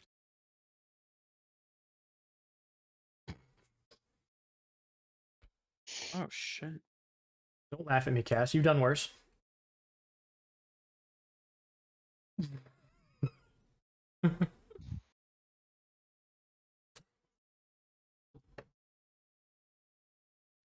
Also because stress 8 just sounds terrible word.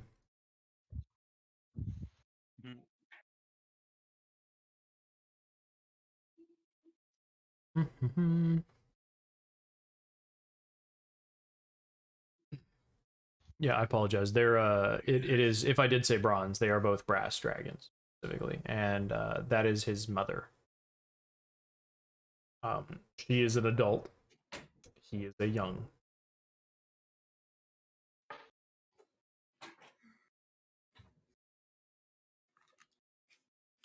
Hot pocket. Yes. Hot yes, it is. pocket. Yum. That's not how that goes. No, I forgot I know. to actually eat, so I know. this is my. I thought you were gonna say forgot to I know. eat it. I I know. was gonna say, how are you eating it cold? Yeah? Yeah. I know. You can eat them cold, they're pretty good that way. Yeah, eat them frozen. I would never eat a hot No, pocket you- fucking cold, bro. I mean, I feel like you can never get the center, like the perfect warmth compared to the outside. You know what I mean? Like it's Really always can't. blazing hot on the outside versus No, it's blazing hot on mediocre the inside, always. or What it's are you talking mediocre on the about? outside and still a fucking popsicle on the inside. So Yeah. I usually burn the shit out of mine until it blows up, and then I eat it that way. Why not just like Oh, smash so it into a you bowl or use a something? little- Well, I mean, it's just the Thing with sides. the- It's not like completely blowed up. It's like That's how I that's like how I my. know That's it's. how I like my pizza rolls. I overcook them just a little bit so like they all pop. Yeah, well, that's how you know they're cooked on the inside. Yeah. That and they're a little crunchy on the outside, so it gives you like that. Oh yeah. Right. Yeah, especially yeah. as they cool. Yeah. You eat around Um, the edges because The it's thing the is, best. when I bite into it, I don't want it to fucking like feel like a fucking volcano in my damn mouth because that shit burns. Incinerate your taste buds. Right, yeah, right, fucking right, hate right. that So what I shit. do is I have them, if they pop on the tray and then I bite into them, they don't explode. You know what I mean? Mm. Yeah. Yeah. Make There is thought to this. sweet. How much time we got left? Sweet mouth love to the fucking hot pocket. Dork. Okay, we're going back live. Well, Back it's to. up How much time we got left? Fuck. Dork. It's time's up. That's 15 minutes. Believe it or not, that was 15 minutes. Damn. Oh no, it wasn't. Very I still. fast. That was 15 minutes, homie. Way. God damn it! I didn't Right get. back I to didn't you. get The to do timer went shit. all the way down, 15 minutes. Oh my god, no. Yeah, My- we went my from an life- hour and a half to an hour 45 in that. Yep, that was 15 My minutes. life. I thought it was a 30-minute half. What? 30. I thought it was 30-minute break. No, we take 15s. Fuck. What? I forgot to stretch my leg. Good, my boy. Go walk My- around real quick. My knees are Um, fucking my whole legs, man. So to fold back in. Yornir, you approach and he's very hesitant to let you get close to him. But his mother kind of mutters something to him in Draconic, and it's a little broken for you to understand. It's probably an older dialect than you're currently familiar with. And he does lower himself down so you can see his wing on his back. Oh well, I was gonna say something in Draconic too. Oh, go ahead. Yeah, I was gonna say don't worry. Yeah, he's brass, right? Right. Brass, yes. Don't worry, young brass one. These brutish people won't harm you again. And then I'm gonna, fucking like I guess it's like an ointment or some shit. Yeah, it's kind of thick like honey almost. I wanna like rub it on his wing. Sure. He gains the effects of what would be a greater healing potion, and you do see somehow magically his wing resets into place, and he can flex it, though he does seem strained when he does it. He can extend it, and his wing does work again. Several seconds of him like flexing it inward and outward go by, say 20 seconds or so, and he flaps it a couple of times and then lightly rises from the ground. His mother is going to bend down and ask if you will, if you could give her some on the throat and stomach injury she's received. She says these are grievous wounds to me, and if I do not have them treated, I don't know that they will heal. Fuck. Shit. Out of Sorry, character. Cass. Out of character, please. I'm gonna hobo. How much of that shit did you buy? I bought 2 jars. Fuck. Cass bought 2 jars. They both have 4 uses each. You've just burned 1 use. Okay, so If- Cass, did you buy this for your mother? I'm the Ca- one who bought it for my mom. Alador knows of 4 people in his tribe Fuck. that are currently sick with Spectre's Decay. Thimble only has her mother. So all you Can I, gotta like- do is shout. Can I yell at Thimble and say, I'm gonna finish this bottle, can you give the other one that you got to Alador? I guess? I can do that. I guess I only need like 1. Thank you so much. Then I'm gonna go ahead and fucking put the other. Or part you on you the- smear it onto her wound, you push the fucking meat chunk back into place and smear it around, and it does slowly begin to heal itself back into place around the base of her neck near her chest. And the big gash in her stomach, I mean, it is a claw wound from hell, man.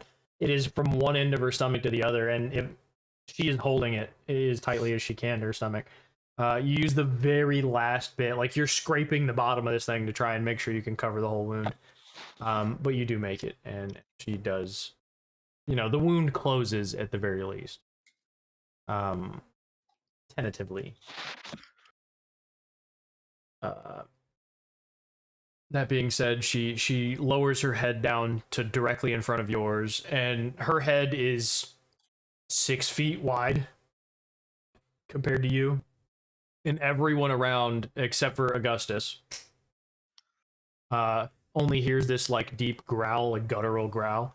But Augustus and Yornir, actually, Augustus, if you want to hear this, you probably have to roll a perception check. You're looking for like a 14. Yeah, he's paying attention. So let's see if he can. It's far enough away from you, and she's not like projecting it. Alright. And she does relay the information that he fled to the Snakewood when she 17. wounded him. Yeah, with a 17, you do register what she's saying, even though it's very difficult to hear, but you do hear. She says, "Golden Scale, how can I repay you for saving my child?" Shit, that's a loaded fucking question, man. I'm just gonna, shake my head and like do this. I was like, no need for repayment. I do what I can to help who's in pain. And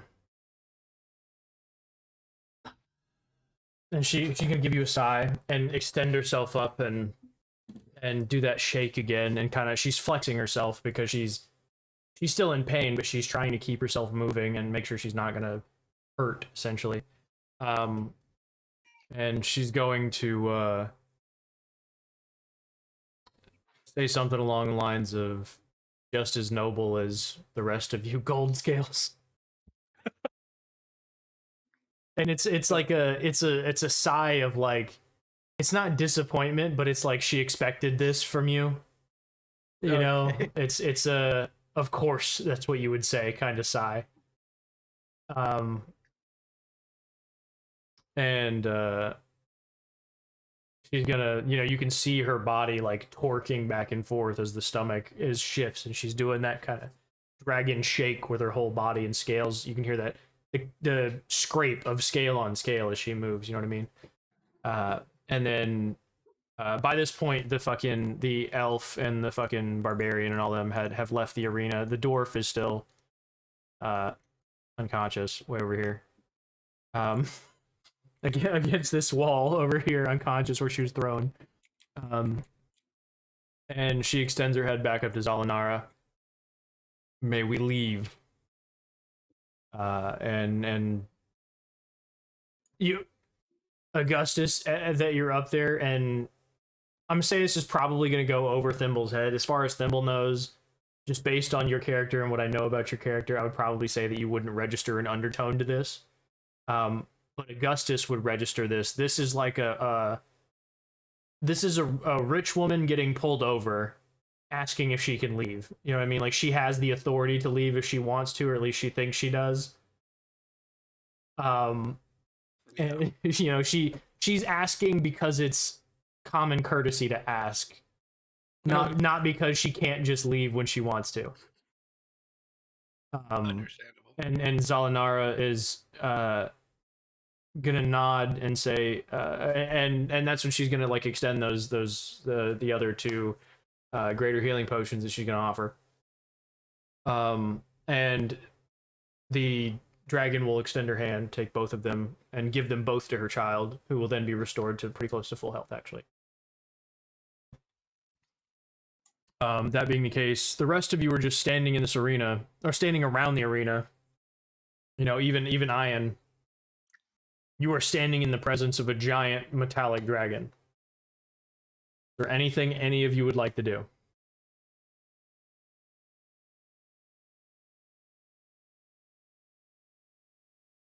Anything else you want to say to it, Nick?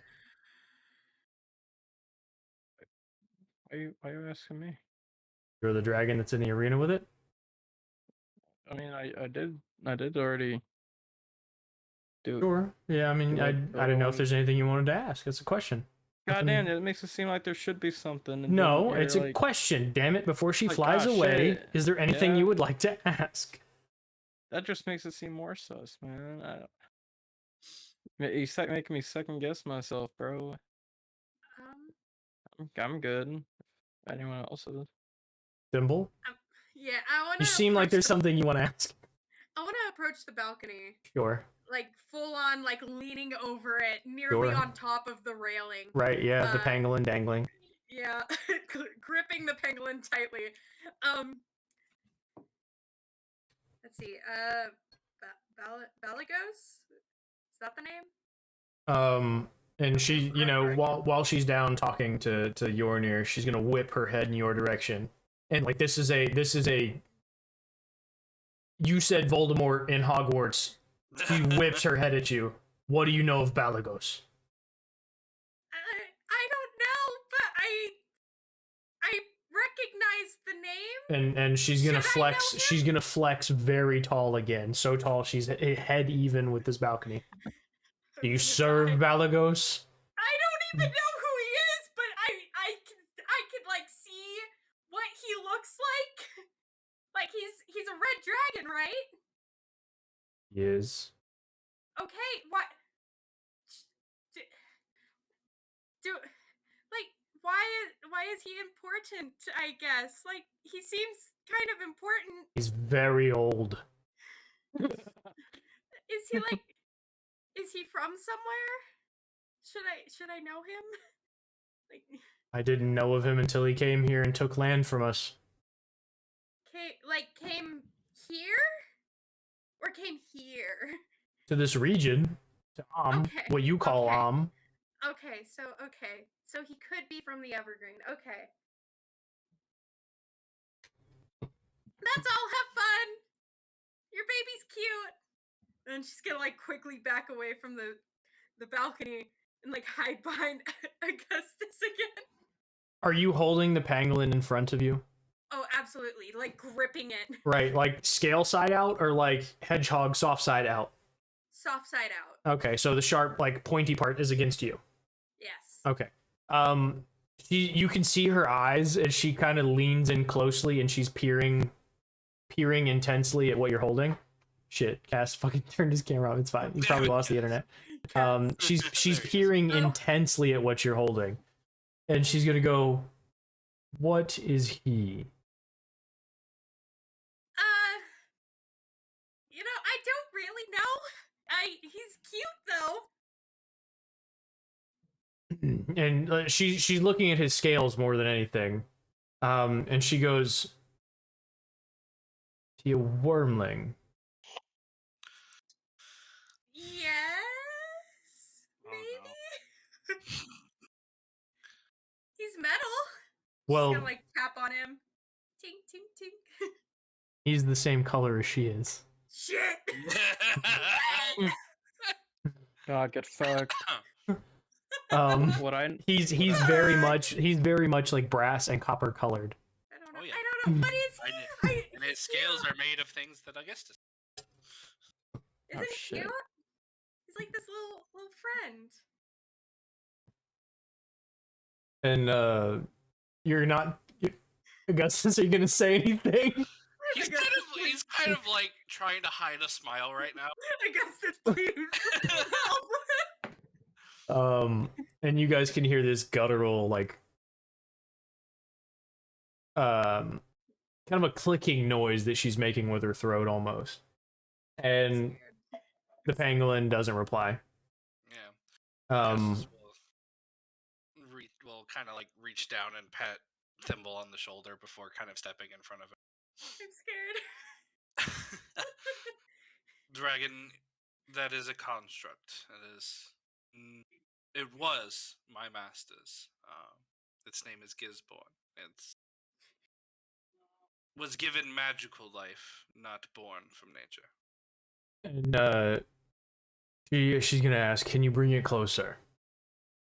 He'll nod. And at this point, like when she's leaning in, her head is almost in the balcony. Like she's turned her head, so her eye is like immediately in front of the balcony. Her eye is like this big. Yeah, I mean, her eye is like a foot across. Her head is like 6 feet. She's massive. Yeah. He'll reach over and take Gisborne from Thimble. Oh. Very, very gently, but as he does, Gisborne rolls up into a little pangolin ball. Sure. So all of his scales are protecting him because he doesn't want to get closer to whatever it is. Sure. It's obviously too large. But after a little bit of coaxing, it kind of like lays out. But Augustus will kind of instead of hold him, he'll hold his gauntlet out, and his gauntlet will kind of stretch out so that its feet can rest firmly on the gauntlet, and he'll hold it up towards the dragon. Sure. And she peers close again and blinks, and you can see her eye. Like it's got that like sideways blink that fucking lizards have. It's not, they don't close vertically, they close sideways. Yeah. And she's gonna peer closely at him, and these beautiful, vivid golden eyes, with just a black slit down the middle of them. And she's gonna go, "How old are you?" And if she's not talking to you, she's talking to the pangolin. Mm-hmm. And you see him just kind of poke his head up and dance around in a little circle, and He turn does into understand any language that Augustus knows. and turn into a ball again, and then re-expand into his normal self. And she's gonna go, Been much time. She's gonna extend her head back and say, "Keep an eye on the tiny one." Of course. And she's gonna reach, like, put her left arm down, which is still incredibly hurt, her left shoulder. She's gonna put it down, and you can see her wince in pain, like her eyes close as she puts pressure on it. And she's gonna go, "We're going to take our leave back to our mountain. We want nothing to do with your squabbles, and Balagos will die for what he's done. I have grievously wounded him. He is likely dead already. Nearly killed me in the process, but luckily I got the better of him." And those of you who speak Draconic hear her, under her voice, say, "Thank Bahamut."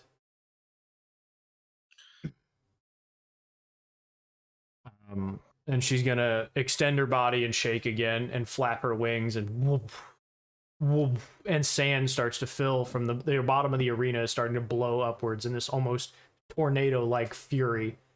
And she extends her wings and says, golden scale, I will not forget this." And Please be safe. as she something you see apparates next to her and falls to the ground right in front of you. "Blow this should you ever need my help." And it is a horn, and it looks like a horn from her head, but it's not missing. "Blow this should you ever need me, and I will do my best to come." And she says that to you in Draconic, so nobody else registers it except for Augustus. I'll say thank you back in Draconic. Sure. And yeah, most people are just hearing rar, rar, rar, rar, rar, rar, rar, rar, rar, rar, rar. It's a fucking an emo girl's dream right now. Oh god. That's what's happening. It's an emo girl's dream. So she flaps her wings again and again and again, and the sand is just erupting from the bottom of this arena, even so much that, like, Ian of all people has to cover his eyes because of how much sand is being blown outwards. And her son begins to flap his wings lightly, and you hear whoop, whoop, whoop, whoop, where their wings are starting to gain enough force to lift them off the ground. She is tons and tons of weight, and he's not near as much as she is. He in total is maybe 20 feet long from nose to tail, right? She is near 70. So when she's flapping her wings, it's much of a louder woof, it's much slower, and his are faster, is my point. So you get like a pattern going in your head. For every like 3 beats that he does, she has one big powerful one. And they begin their flight, and they leave the city. Though that seems to be the end of your experience with the brass dragons. She flies low over the city until no one can see her. You two specifically that are up high, you can see her and her son coasting low over the city. They don't want to fly very high because of how badly injured his wing was. So very low over the city. I'm talking like 10, 15 feet above the roofs. And even when she's flapping her wings over the city, you get to see some of these like silken, what do you call them? Awnings that are like ripped up out of the ground. You know what I mean? Like there is a trail down the city where their wings are blowing everything around. It's not causing mass destruction.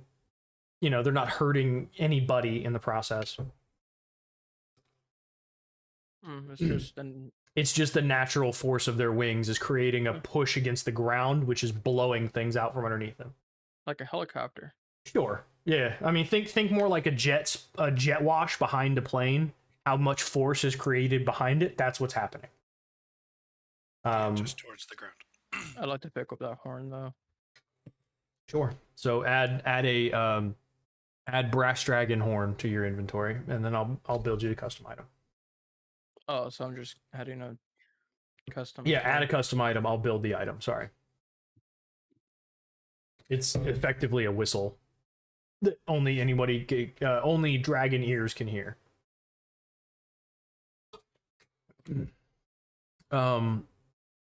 That being said, Zalinara is going to run back inside and yell at Claude to gather the council, bring them to the chamber immediately.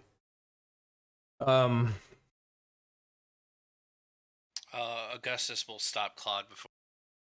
Okay. If you can, find the people that led my friends there, gather and bring them up here as well. We have some business for the council, that might need to be heard. Okay. And Claude takes off running. Heads downstairs. Zalinara is his superior, so she does what he asks first. Or I'm sorry, he does what she asked first. Tells the council they're needed immediately in the council chamber on the highest floor, the one that you're standing in currently. And then begins to head outside. He comes around. The rest of you are sitting in the arena. I mean, even like Yornir is still in the arena. Ben's asleep. Yeah, he was rolling on D&D Beyond. He was trying real hard, okay? Yeah, it's fine. He was trying real hard. He made a good effort. Yeah, he tried. He's got his phone in his hand. I bet you if you call him, he'll spook. That's true. I could do that. And do I want to be mean? Yes, definitely.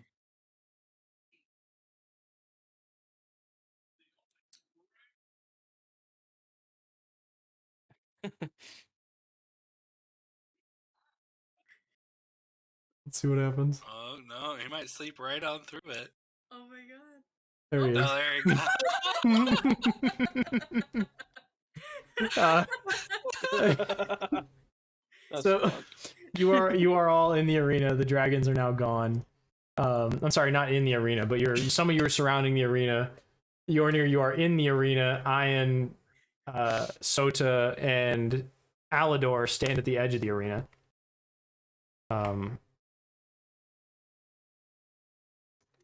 Reveal. Sorry, there you go. So the three of you are at the edge of the arena. For the sake of time, for the sake of brevity, we'll say that you all get gathered up in that arena. I'm sorry, not the arena. Fuck, what's it called? The council chambers. Council chamber. There we go. Thank you. I know I needed a word. So we throw everybody into here. Are you doing something else instead of going up? No, I was gonna say, like, what did I hit your fucking climb the back of the brass dragon and get up there? No, you would have had to walk up some stairs to find your way out. You would have had to essentially go underground to turn around, come up, and then be on the floor that the guests are sitting on. I'm dead. Yeah, I mean, there's a complex like underground structure even beneath this. Like if I cut all the way down, if you cut all the way that's down, where the gladiators right? are That's held why anyway, it's so. there. Yeah, in the meantime, while everybody's waiting, Thimble gets to hold the door again. Sure. So everybody is brought into the arena, right? Everybody's brought. Not the arena, but the council chamber. Sorry. I'm gonna ask for a jar of that shit from Thimble though. Yeah, Thimble will pass one off. Be like, okay, just don't. I hand her the wait, empty one. Don't. Oh. it is bone dry. There ain't shit left in this thing. You have an empty mason jar now. You can put moonshine in it. Oh, thanks. Okay, I hand the full one to Eleanor. So you can just remove one custom item for the things you have. Oh, well, while we're handing off stuff, Thimble's gonna like take off her cloak and just toss it at Ion. At Ion? Like, here! Yeah. Okay. It's a cloak of elven kind. You're given a cloak of elven kind. Add it to your inventory, and then if you have an attunement slot, I guess you can add it. But I think you're out of attunement slots actually. So you would have to over time unattune from something and then reattune to it. No, I have one. You have one available? What? Okay. Yeah, so you can put the no. He means he has an attunement slot. Oh, okay. I was like, Yeah. So once you're into this room, the council, again, that big fat gluttonous man comes back upstairs, and he is fucking winded. The thin elven woman is there, and Hakeem, who you all know, is there.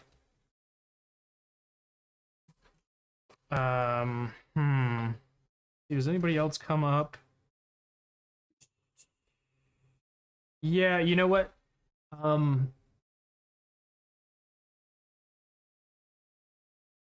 Yeah, another woman comes up, and this woman is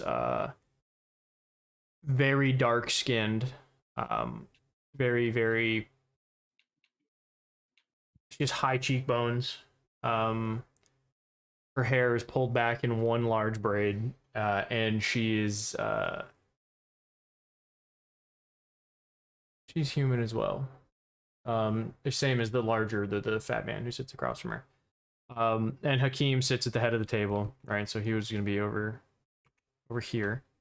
And he's going to address you all and say, well, what a day we've had. Zalinara is going to explain to him how instrumental all of you were in the diffusal of the situation that just happened. And as she's explaining, you can see the fat man stop eating. And he leans forward in his chair, and his neck gets bulges in it. And he leans forward and he goes, "You freed my dragon." What? you're a dragon. My men captured it. It doesn't belong to you. It was that other dragon's baby. You can't just claim someone else's baby as yours. All right, out of character, I want to point out that Oh, I know. Thimble definitely just tried to claim 2 owlbear babies in a row. I just want to bring up the slight bit of hypocriticism here. Thimble also made sure their mother was killed, so there's a difference. Sure. He's That's gonna the go. morality here. He's the fat man is gonna say. He's gonna look over at Hakeem and say, "You know this can't. This cost me an intense amount of money, an insane amount of coin. This can't be let go. Can't be let. There's a debt." You do realize, I guess this will step forward and kind of eye the man. Sure. You do realize that you're the one that also caused this situation, right? If we want to talk about debts, the lives of all those people out there would have been on your hands if the Death Dragon had not calmed down. Specifically so by the dragon's own mouth. Killed the dragon in question that caused this issue, and all you did was torture its child. Many lives are on my hands, and I don't expect them ever to not be. everyone in this city depends on me in some way. And Hakim's Blow gonna your ass. Hakim's gonna look at him and say, Duggar, calm down. We'll figure something out. I'm just saying, if you hadn't messed up in the first place and caught the wrong dragon, that issue wouldn't have happened.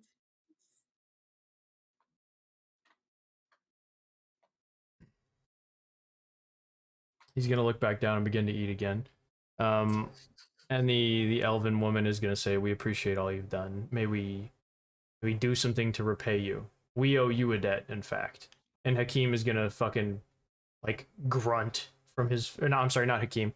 Duggar, who you now know, the fat man, is going to grunt from his side of the table about unpaid debts. You know, like some kind of grumble about unpaid debts, and kind of a chuckle after that. Yeah, I guess it's gonna roll his eyes at him. The expense that cost me. Well, I want to be really greedy. well, we have some other things that might interest you as well before we go about a manner of settling debts. You spoke of the magic. We have some information that might be of use to you, And Zalinar is going to step forward and say, "What information?" Like, she's going to interject in this whole conversation that she didn't seem to be a part of. She's going to interject in it. What information? well, I didn't receive the answer myself, but two of my companions received words from their deities of Shah's influence in this matter. I believe Goddess of described darkness, goddess of the shadow, Shar. Yes, I believe it was described as the returning of the troubled times. When you say that, she goes pale. And she looks at Hakim, and he looks at her, and like his eyes are massive, and her eyes, like you all, even without a roll, can clock that she's terrified at those words. Poor baby, scared of troubled times. She's gonna look at you and go, "How old are you, boy? How old are you, boy?" Young. Right, you must not remember how bad it was then. No, I read about it. I know. You didn't read about it? I Ian has the book, okay. I was like, I don't think that's right. Quick question. Ian still hasn't read the whole motherfucking That's book. true. Wouldn't I Ian have hasn't to read the whole know book. about it since I was a part of the fucking... Vaguely. You would know that there was a point when magic was misunderstood. Quick question: how long ago Yes, was Thimble. that? Many years. The first one? Yeah. Well, there's kind of two. Are you asking her in character, or are you asking me as a DM? As a DM. Okay. Well, you have the spell Plague, which was 150 years ago, roughly. Like 138 or some shit. We're just gonna say 150, so I don't have to do the math. And it was 1358, if I remember right, and right now it's 1495. And then the one previous to that was in the 1200s. It followed Karsus's Folly. I was just trying to see if Thimble had been around, like, Nope. was around for it, but like she's only 130 something. Right. No.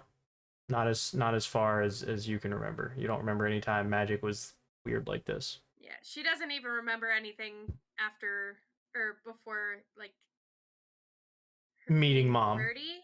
Yeah. Yeah. So the fat man is going to look at Ian, look at your clothes, and he's gonna make eye contact with you and ask if he can speak with you privately. And stand up, like, abruptly from the table. Stand up. May I speak with you privately? Very well. And he's gonna guide you off to like a little antechamber that has a door you can close. And he walks inside and he sits inside of it and he says, "Where are you from?"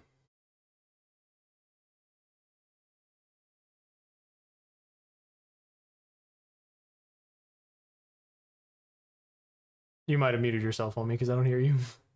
Yeah. Ben? He's staring at us. Right. Are you not responding? Is that what's happening? What?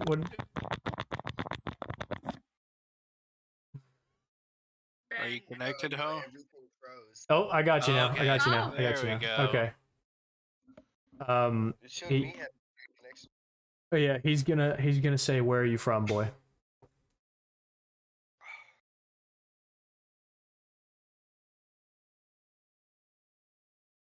I was in Waterdeep. Okay.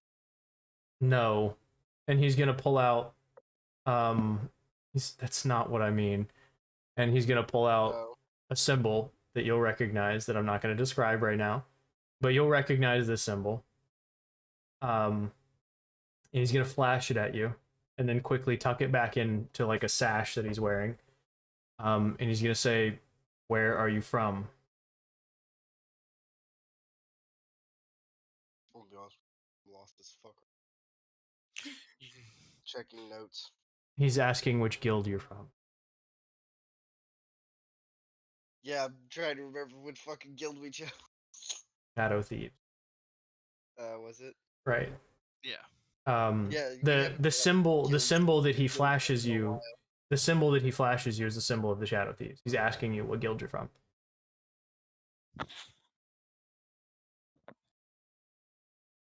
Okay. You tell him. Uh, wouldn't I also have a crest on me? Yeah, but you also have a sword bearing the same mark.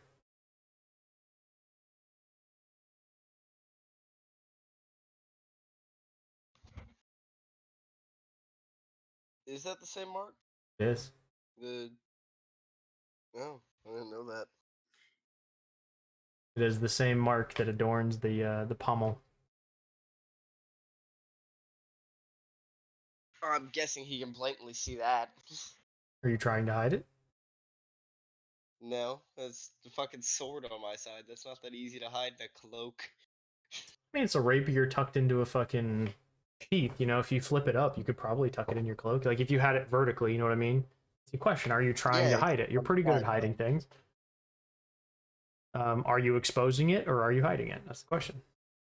Well, assuming me, I'm probably hiding as much as I can, but I'll Sure. expose it and show him the pommel. And he's gonna say, "Well, I assume you've heard of me then."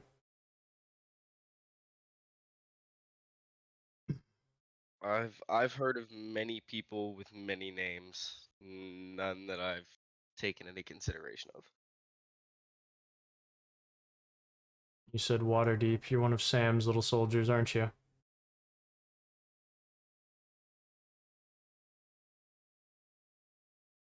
he's gonna take it like he's got one of those big fat fucking greasy mustaches that's covered in fucking chicken fat and shit right now. So he's just gonna like wipe some of it off of his face and smear it onto his pants leg, right? And he's gonna say, "Well, since you're in my town,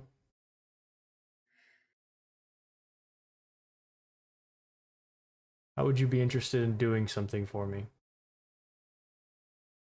Depends on what's in it for me. Favor of the head of the Athkatlan Shadow Thieves?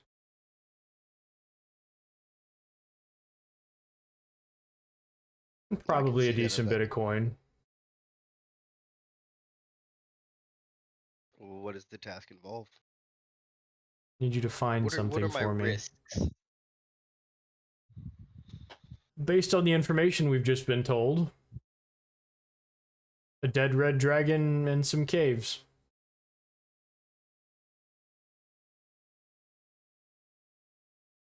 I think I could get my party to do that. Well, if you do, you understand the kind of power I have. I do. And you probably know what's going on in Waterdeep. I have not been to Waterdeep in quite some time, actually. Oh. Interesting.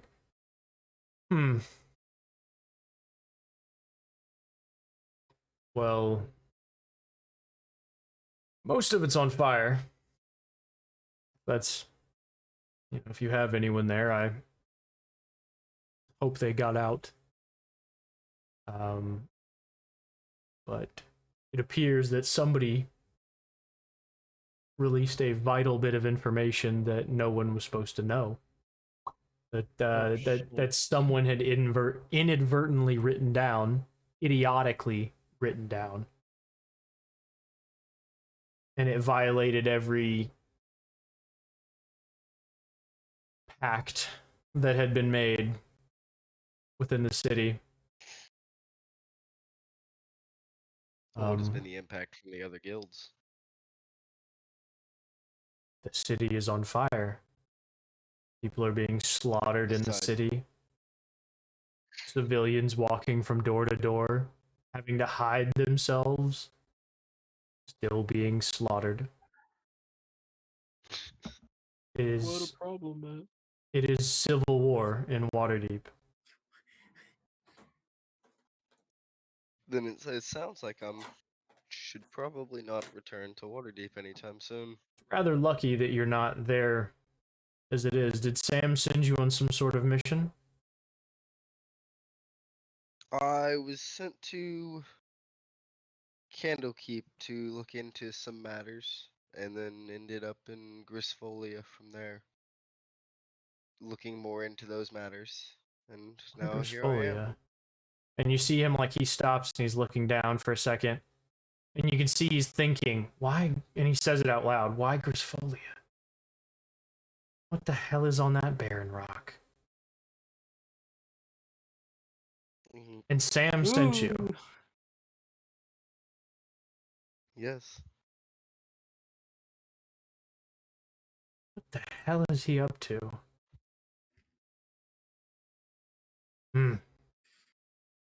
As well, we have some sort of tentative agreement, and he goes and wipes more fucking chicken fat from his face.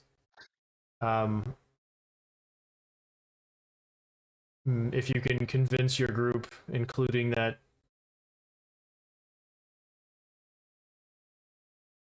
fucking dragon, maybe there's a place for you here. I'll keep that in mind, and I'll see what I can do. I knew they were dragon racist. That fucking dragon. I was looking for another word in my head, honestly, but I forgot what it was. I was trying to say it, and it's like, what can I put into place? What can I put into place? Fucking. It could have been worse. It could have been worse. I was waiting for lizard, and he said dragon, and I'm like, that's not nearly as bad. Yeah. Reptile. Yeah. Oh yeah, that fucking reptile would have had more ring to it, wouldn't it? Yeah. No. So he says, Yeah,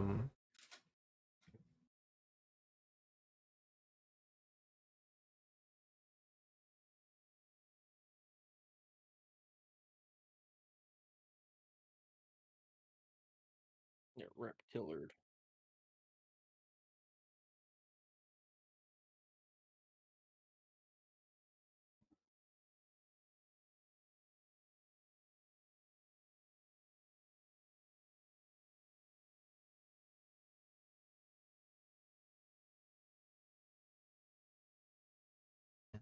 I don't mind their disrespect. I understand they're young, they're impudent, and their morals. They don't know what it's like to kill indiscriminately. Simply because you can. Though we better return. And he stands from this big fucking, like, throne chair with a little fireplace next to him. He stands up. And, I mean, again, big fat guy. Huge fat guy. Like, north of 500 pounds. This guy's big. And he begins to move his way towards the door, walks past you. Opens the door, and he stops for a second as he puts his hand on the door, and he turns around and he says... He looks at your waist, and he says, where did you get that sword?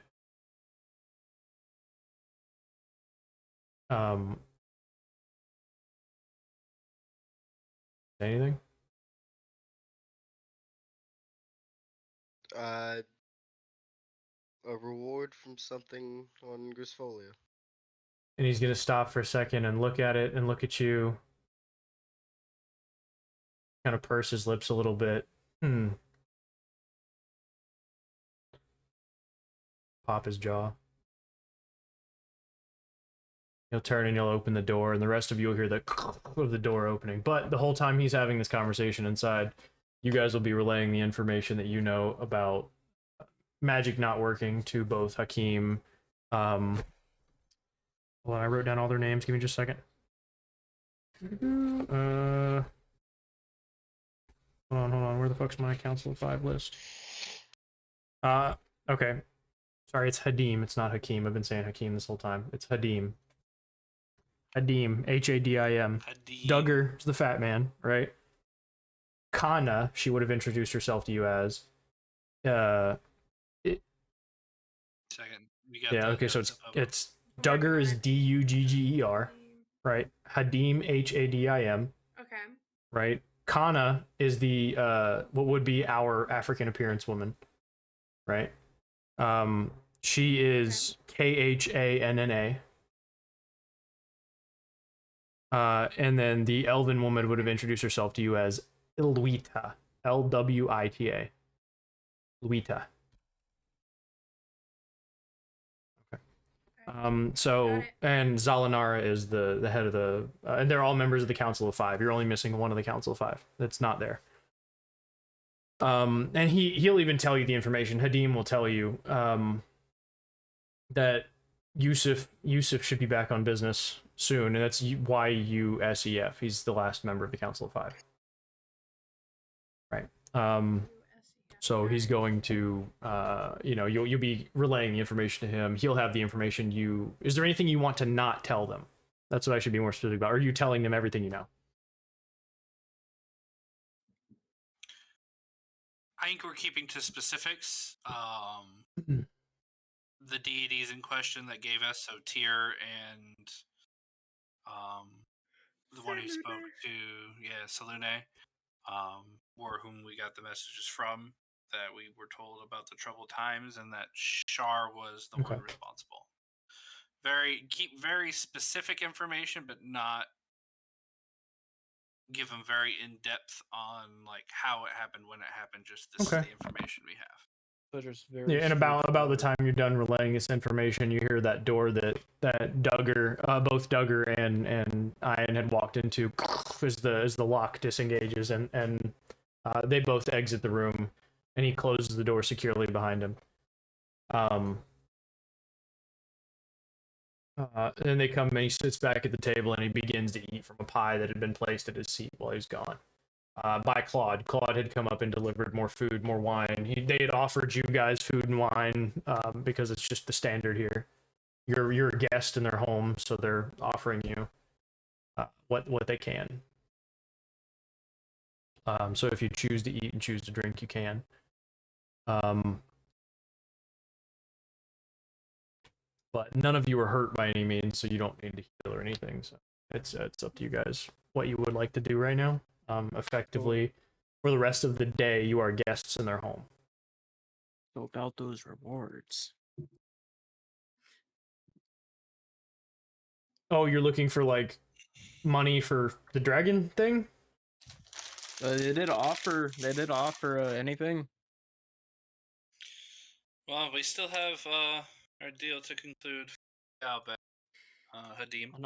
Sure, yeah, and he gives you what was it? It was, I believe, $750 for just the regular owlbears, correct? The eggs, $750 for the eggs, right? I think it was 800 plus 12. Right. Yeah. Okay. So I'm reading right now. Yeah, 800 for the 2 eggs, and then 1,200 for the live youngling. Yep. So they do deliver you 2,000 gold. Yep. So you as a party are now 2,000 gold richer. And they're speaking to you about other things they may need you to do, but it's very, very simple tasks. And Hadim keeps like reassuring the group. He's like, no, if we're going to use them, we're going to use them for something important. They've proved themselves. And Duggar is going to stop eating, put his like fork spoon thing down. Sporks. The sporks are canon. They only use sporks in D&D from now on. He's putting down his spork thing. And he's gonna say, well, I just spoke with the young one in the red cloak there, and I do believe I have a job for them if the rest of you will sign off on it. There are 5 of us for a reason. We vote. In Yusuf's absence, Zalinara takes his place. And they will he's gonna briefly discuss the job with you guys that he discussed with Ian in much less detail, more along the lines of he needs you to go find an orb in some caves. The caves are near the Cloud Peaks, but still, I'm sorry, in the base of the Cloud Peaks on the edge of the Snakewood. That is the information that you get from him. He needs you to find it's a crystalline orb, is what he describes it as. It's about 8 inches in diameter. And it sits in an ornate brass housing. Like a stand almost. And it cannot be separated from it. He says the paperwork that he's found looking for this object describe it as being buried somewhere in the Cloud Peaks, and that's one cave that no one seemed to explore before. That he has sent people for it before, just him alone, and that no one returns, or no one has returned, including the last one, Aegis. And you see him look down in disappointment. Obvious disappointment when he says the name, the last one.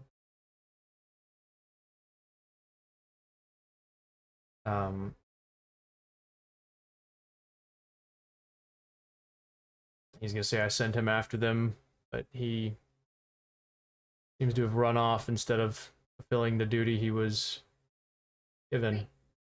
Wait. Aegis as in Aegis Dawn?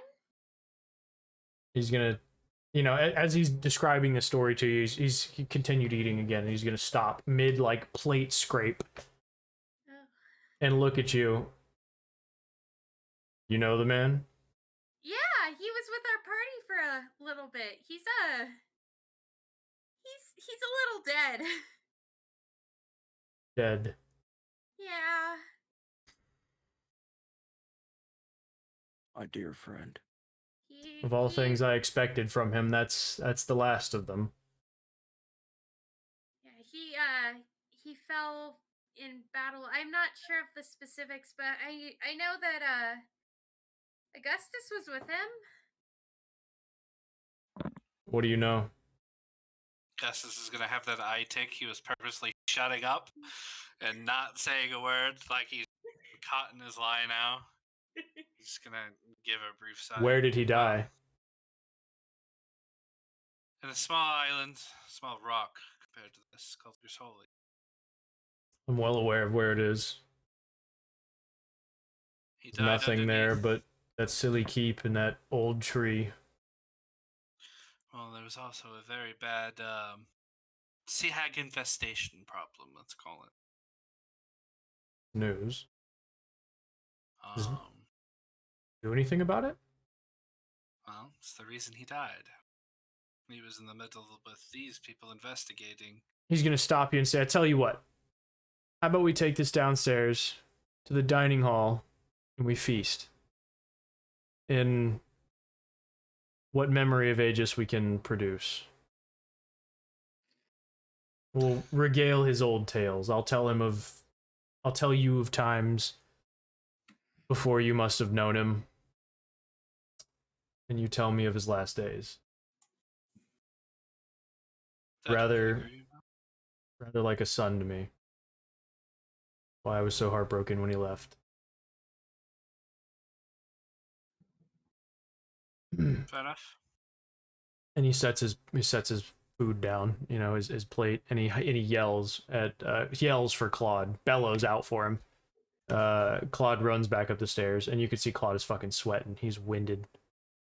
He's been run ragged like a goddamn mule. He's not in good shape. Claude, have the food delivered to the downstairs dining room. And he's, yes, Master Dugga, and then turns and runs. Run right back downstairs. He's been run ragged like a fucking mule. So if you guys want to take your characters and run them down the stairs, you're gonna go all the way to the bottom floor. Sorry, was I not supposed to say anything?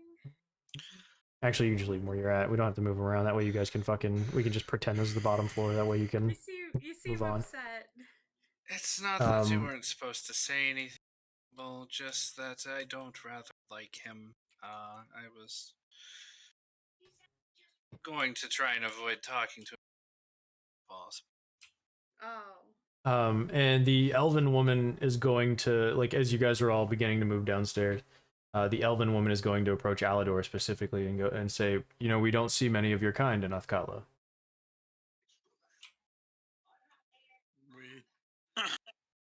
No, you tend to be reclusive, so you don't have to move downstairs. They will just pretend you're moving downstairs right now. We don't see many of your kind in Athkatla. You tend to be rather reclusive. It's strange to see you with an adventuring party. I have my reasons, personal, to be out and about. I can respect that.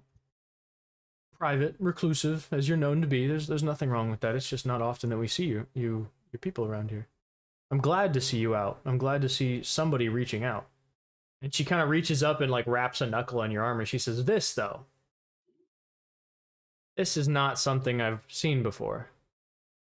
And like as she's hitting it, she expects metal, right?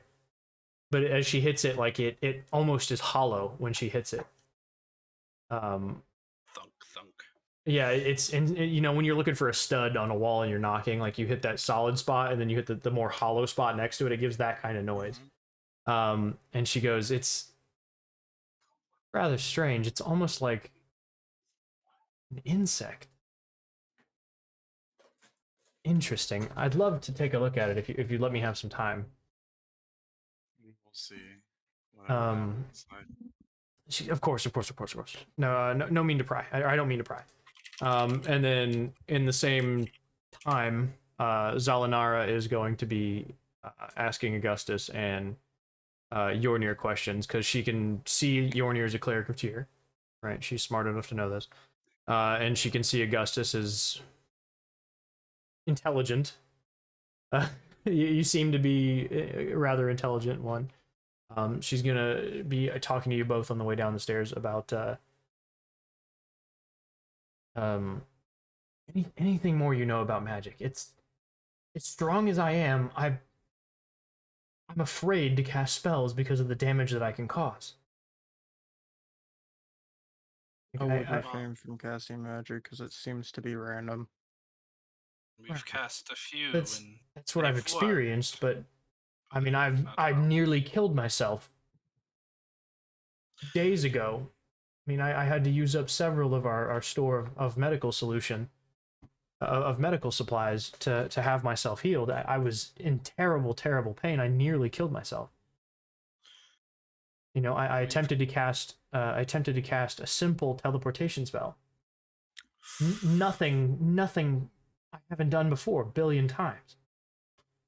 And all of a sudden, all the water is sucked from my body. And I fall down, and I suffer an insane wound. I nearly die. And what she's describing to you is a blight spell.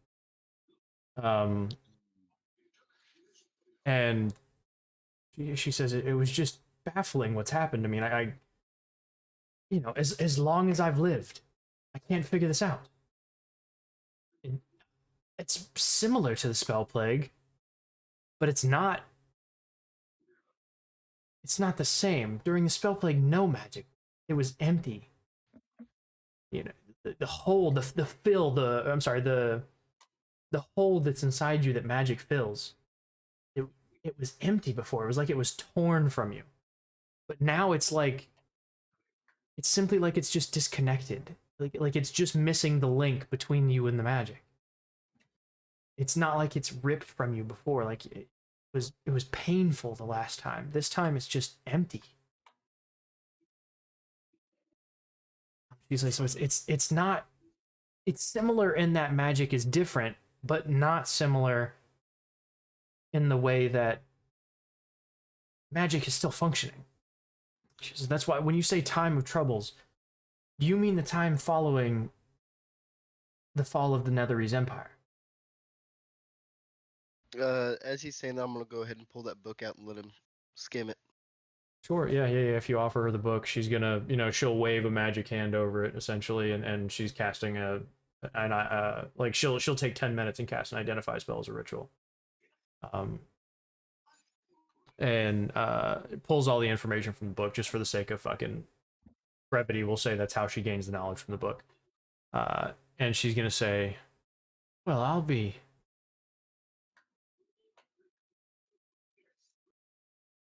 Some of this is things I didn't even know, and I was alive then. And she takes the book, and when you look at this woman, she is not old. She's human. Magic. But she can't be more than 35.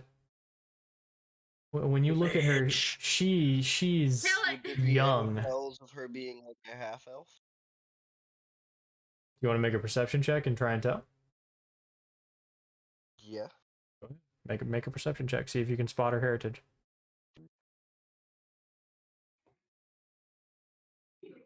Just a lich using disguise self. No biggie.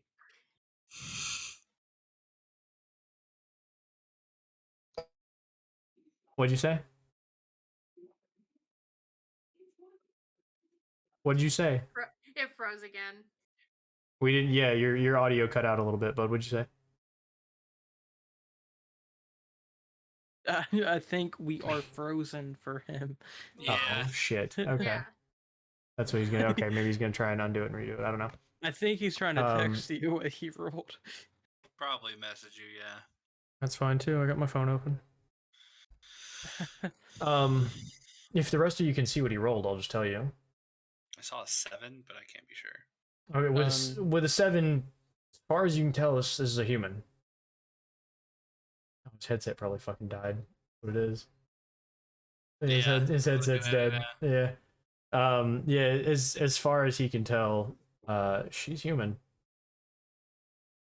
Try to. Sure, I'll let you have this one. What is it? Perception? Perception check, yeah. 15. As far as you can tell, she's human. She has the rounded ears of a human. She has the softer jawline that elves normally are known for, that incredibly like sharp, like angular jaw, anvil-like jaw. Hers is rather round. She is, as far as you can tell, human. That's fine. Hadim is talking to Thimble and Sota on the way down. Along with no, because Kana was talking to him. Hadim is going to talk to Sota, and he's going to say, he's being rather flirtatious with Sota, and at this point, like, she's not drunk, so she's not reciprocating. And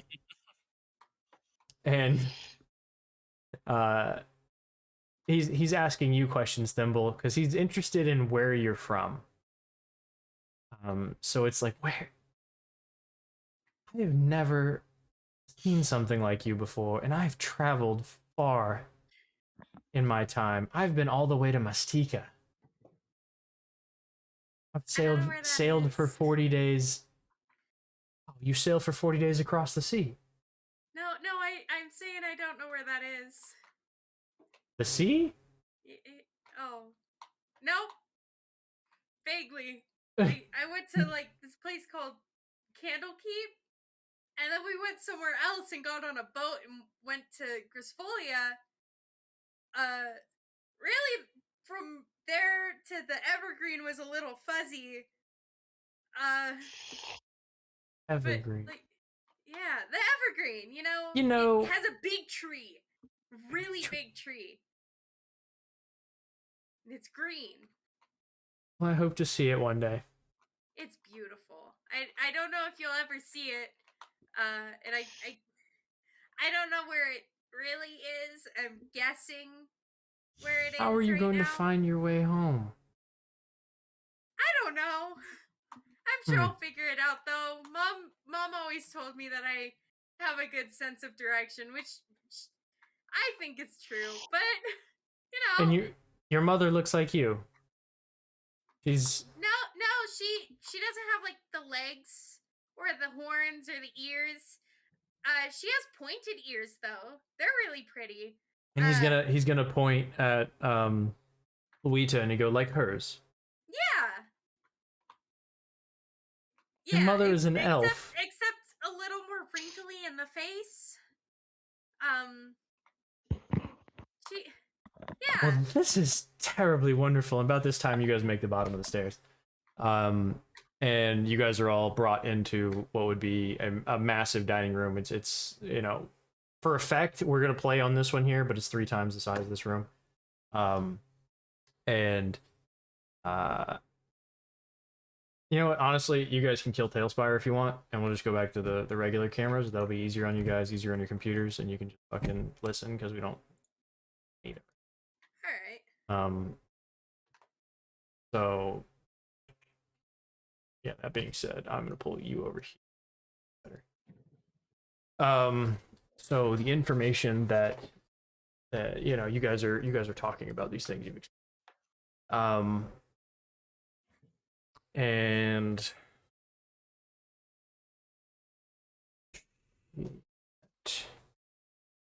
yeah, here, hang on, I gotta find the right page. Yeah, okay, that'll work. Mark it. Hold it. So you guys are brought downstairs and you enter this massive dining hall, and there's incredible wooden sculptures on the wall. There are paintings that are bigger than any of you have ever seen. Some of these are, you know, seem to be 50 feet long and 30 feet high. These are massive paintings. And they're incredibly well done, incredibly detailed. And then there's 5 paintings, one of each of the families of the Council of 5, right? And the you know, the council members standing tallly and broadly above them. And you know, the children sitting in front of them, essentially a royal portrait of sorts. Over a fireplace, a beautiful marble fireplace. The chairs are incredibly detailed, carved wood. The table is beautiful mahogany like the doors. And there are beautiful stained glass windows on what would be the arena side. And at the far end of the room, fireplace. Other far end of the room, fireplace. And you enter roughly in the middle. So everybody spreads out to their respective sections, and you know, it clusters together on one end of the table, but they have their assigned seats effectively. These are the places that they sit as the heads of these families. Food is brought, drink is brought, and as they're asking for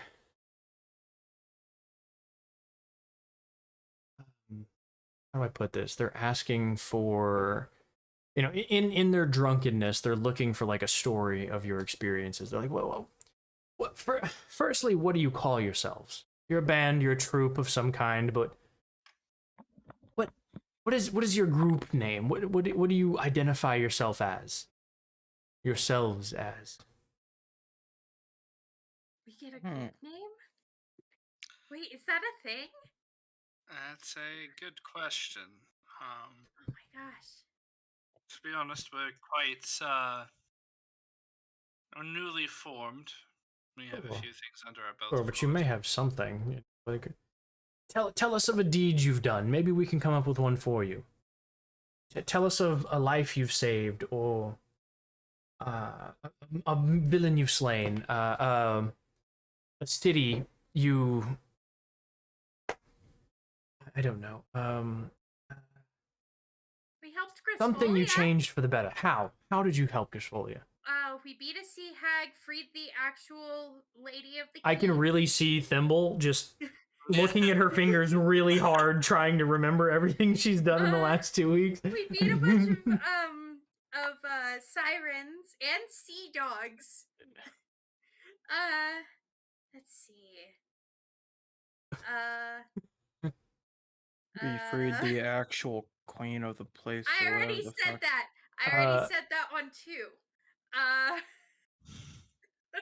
If she goes back to 2, she has to say smeared 3 blood on a again. You know, tree. she has to go back through the list again. We smeared blood on a tree.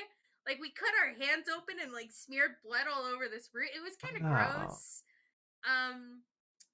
And they're all amazed by this story, right? Outside, Alador got, like, surrounded by moonlight, and then the moon went out. outside it begins to storm while you're talking. And it is raining strongly. Thunder is cracking. You know, this is a typical storm for the region, so they don't even blink. They're just enamored in you guys' story, what's being told. But outside you hear as lightning is striking, you know, several times you hear this loud echoing crack. Every now and then a slight vibration you feel when it hits the ground, like they're striking rather close. And as the rain gets stronger and stronger, you can hear it start to pelt those windows, and as it pelts those windows, you're hearing tink, tink, tink, tink, tink, tink, tink, tink, tink, tink, tink.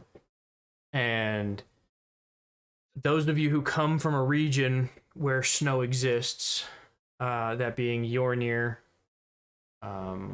Thimble probably during the winters, and Iron, you would all recognize this as hail forming against glass windows. So as you're telling these stories, and the thunder is cracking, as you hear the thunder crack outside, and then you hear this loud, almost explosion of wood. And this gust of wind blows inside the hall. And like the rugs and curtains and everything start to whip all over the place. And you hear the wooden doors. There's the noise that you heard open. As they open, they slam into the marble walls. And several of the, you know, the servants run out, and they're trying to reclose the doors. The doors won't shut. And as this gathers your attention, and you all sort of look towards the door, lightning flashes and your eyes are burned for a second. As you're blinking and you get back to that state of being able to see, you see a silhouette in the doorway. That silhouette being a man on wolfback.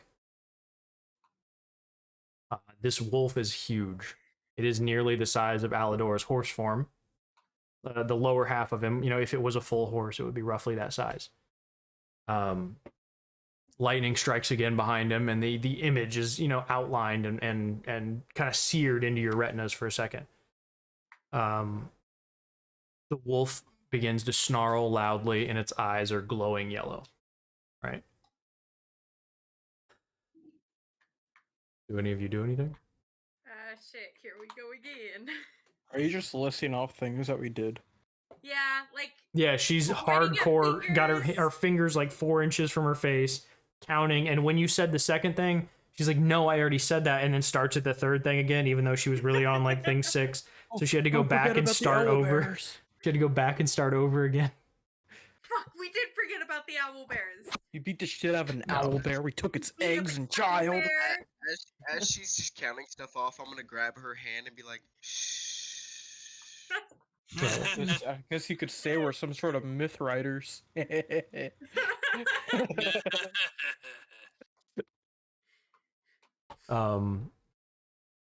So in that doorway, the wolf's eyes are glowing yellow, and again, this wolf is massive. The man sitting on its back, you know, obvious man by its barrel chest. It's a large figure, barrel chested. The wolf begins to step into the room, and you hear its paws thud against the floor as its claws scrape while it's gaining traction as it moves across the slick marble floor. And even the servants are, halt, stop, don't go any further, you know. And the few guards that are in the room surrounding you guys all begin to draw their swords and head towards the door. But you guys can all see the door from where you're at, so you can all see this image coming towards you, this visage of whatever it is coming at you. The The rider comes to the center of the room, and the wolf jumps upon the table.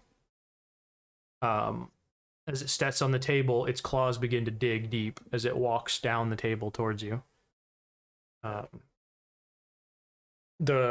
He's coming towards about the center of the table when the swords are all like drawn by the guardsmen who were heading towards the door, like they're on their way as he jumps at the table.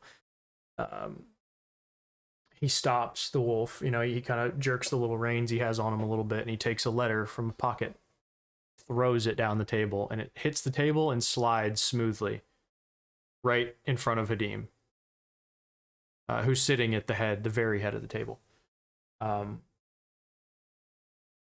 Zalinara, as he goes to reach for it, Zalinara reaches up and grabs his wrist and says, "Wait, let me first." Grabs it and opens it. And she reads it aloud.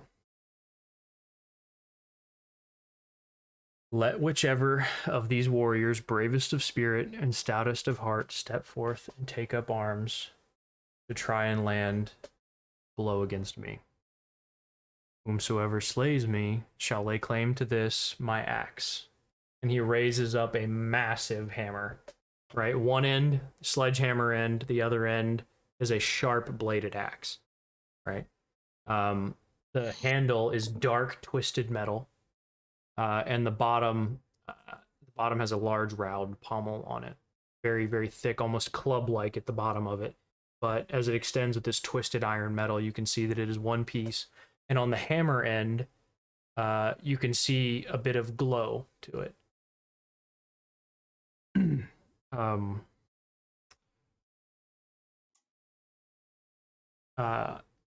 Whomsoever slays me shall lay claim to this, my axe. He raises it up. It will bond with thee, and until thee perish, it shall remain yours. But this champion shall bind himself to this oath. Through indiscriminate justice and unwavering loyalty, through sharpness of steel and words of trust, swear to set life before death and truth above all. I swear to protect those I hate as strongly as those I love, so long as it's right. In the wake of those I've felled or failed, I carry and honor thee. On pain of maim, on loss of right, I pledge this oath, all in sight. So 1v1 if I've ever heard of one. Yes, sir. My man put the This glove has down. soda written all over it. He looks around the room. You can see the face of this creature, and as he turns his head, you can see a large beard. And in the flicker of the firelight behind you, in the dimly lit room you're currently in, you can still hear the pelting of ice on the walls, remember?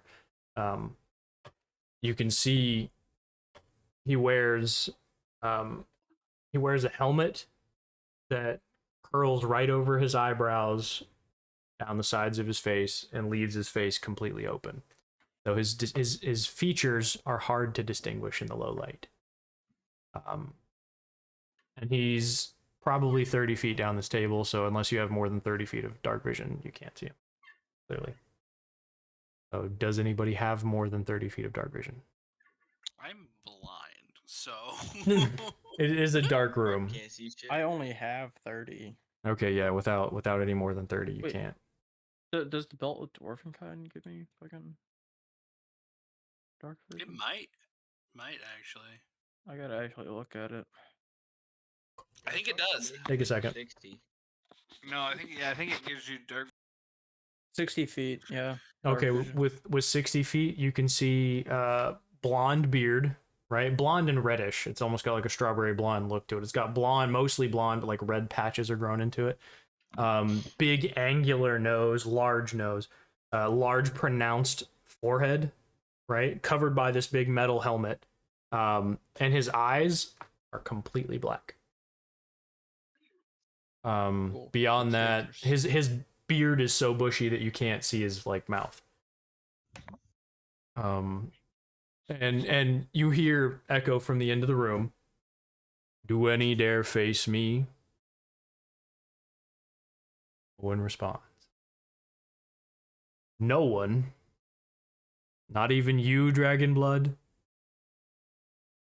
I don't like your weapon. Wait, what do you mean you don't like his weapon? What do you mean by that? So I, as the DM, know what you mean. I like scimitars, man. That's fair. I got no use for it. I probably can't pick the best. Without even making eye contact with you, Yornir, he says, "You bear the mark of Tyr. Yeah, Do you not stand for truth and justice? I do, but your weapon's ass. Let's put it to the test then." Nah, it just looks ugly. You think so? But whatever, I walk up to him. So you climb on top of the table and approach him. Delete the game. Yeah. Okay, he as he begins to dismount the wolf, he says, "On bond of word and faith, you accept this oath?" I wasn't really paying attention. What? You need me to repeat the oath? Is that okay? No, like out of character. Yeah. Do you need me to repeat the oath out of character? Out of character. I understood bits and pieces, but I'm tired as fuck. I get it. It's just, was he saying the oath out loud, or was he just like praying to himself? Zalanara was reading the oath written down. As he gets off, you can hear in his voice, he says to you, "On bond of word and faith, you accept this oath?" Oh, is the oath like just standard, like fucking? Hang on, let me get who did I send it to? Question mark. I'll pull it up. Hang on. It's on the item. It has something to do with I fight him. If I win, I take his weapon or some shit. Roughly, there's more to it, but that's part of it, sure. He's gonna take my weapon if he wins. That sucks ass. Yeah, so you better beat his ass, dude. Joke's on him. He's not leaving her alive or useless. Well, I'm kind of shitty for health. I have half health. How do you have health? We've rested. Yeah, you We should did? be fine, bud. Yeah, Oh, you would have shit. been long rested by this We point. rested at the end of the other one. We rested a lot. Well, you traveled for a whole day back, so you would have had to sleep and then come. Yeah. Yeah. Okay, well, I'm good. Never mind. I thought I was. No, you're at full health. You're at full health. I thought I was Okay. about to fucking die. I I was like, need to. Bad enough. I'm gonna hit somebody with a dagger. gonna get need hit with like that to- weird ass hammer that he Die. has. Die immediately. Just send a message. See, when you were explaining the weapon, I hear it as like fucking Darth Maul lightsaber, but a big ass axe and a hammer on the other end. No, the axe and the hammer are on the same end. One head is a hammer. The other end is an axe. It's a giant splitting maul. Stormbreaker. Right. Yeah. It's a So splitting it's maul. a hammer and an axe right here. So On the it's Right. Stormbreaker On a from- hilt. yeah. Okay. I heard it Yeah, I as mean, there's an it's axe on this Stormbreaker. end and a Yeah. fucking No. hammer on I'm the sorry. other. Yeah. No. It I was is like, that on the looks same ugly as end. It's fuck. effectively, you could do bludgeoning damage, slashing damage. Yeah, if you attack twice. Okay. Right. If you get 2 attacks, you could bludgeon, Treat it as a giant slash. hammer or an axe. Correct. Yeah, effectively it is a maul or a great axe. Yeah, think Stormbreaker, but instead of wood, it's all metal twisted down. Right. That's And fair. a lot more blocking. What am I doing here? Hang on 1 second. Grab I my can't shit say pulled up. I will take that oath because there's a line in there that I don't agree with. What is it? Protect those I hate as much as I would protect those I love. As long as it is right. That Oh, well, is indiscriminate justice. Okay, well. Shit, I gotta reread that. Yeah. Oh, if it's right, then As long yeah. as Right. it's As in long the as it right. is right. But if yeah, okay, yeah. Nick, you've literally taken children because you thought your god would do it. Everything's right to you. It's a different character. It's a different character. It's okay. bro. Different character. I don't care. Not the same guy. Even He's a still white do it. dragon. I'm a chromatic. That was chromatic. Yeah, I'm a he was battle chromatic. now. Yeah. It was a I'm different sorry. scaling. So this one's gonna take teenagers instead of children.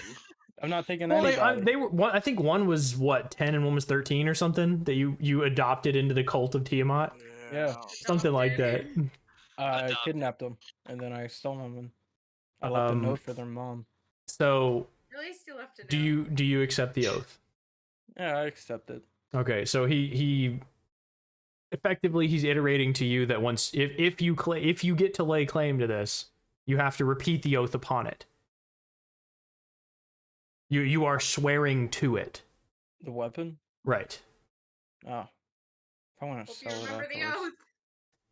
I'm not saying that in character. No, I get you. It's effectively what he's saying is it is he tells you if you win it, it's bonded with you and will remain with you until you die. Oh, that sucks ass. Right. Okay. Would really suck if man bled out right after getting that axe. What are you trying to say there, buddy? I'm gonna have So- to kill you too. Do you can't accept even use the do you axe. accept the oath? Bro, I can't even pick the motherfucker up. I Okay. accept it. So as long as you affirm it to him, he as he's dismounting, he says, 1 year hence, the crest of spring, then again our blades shall sing. For it's bonded with I, so I with thee. And I say, devout cleric, have at me.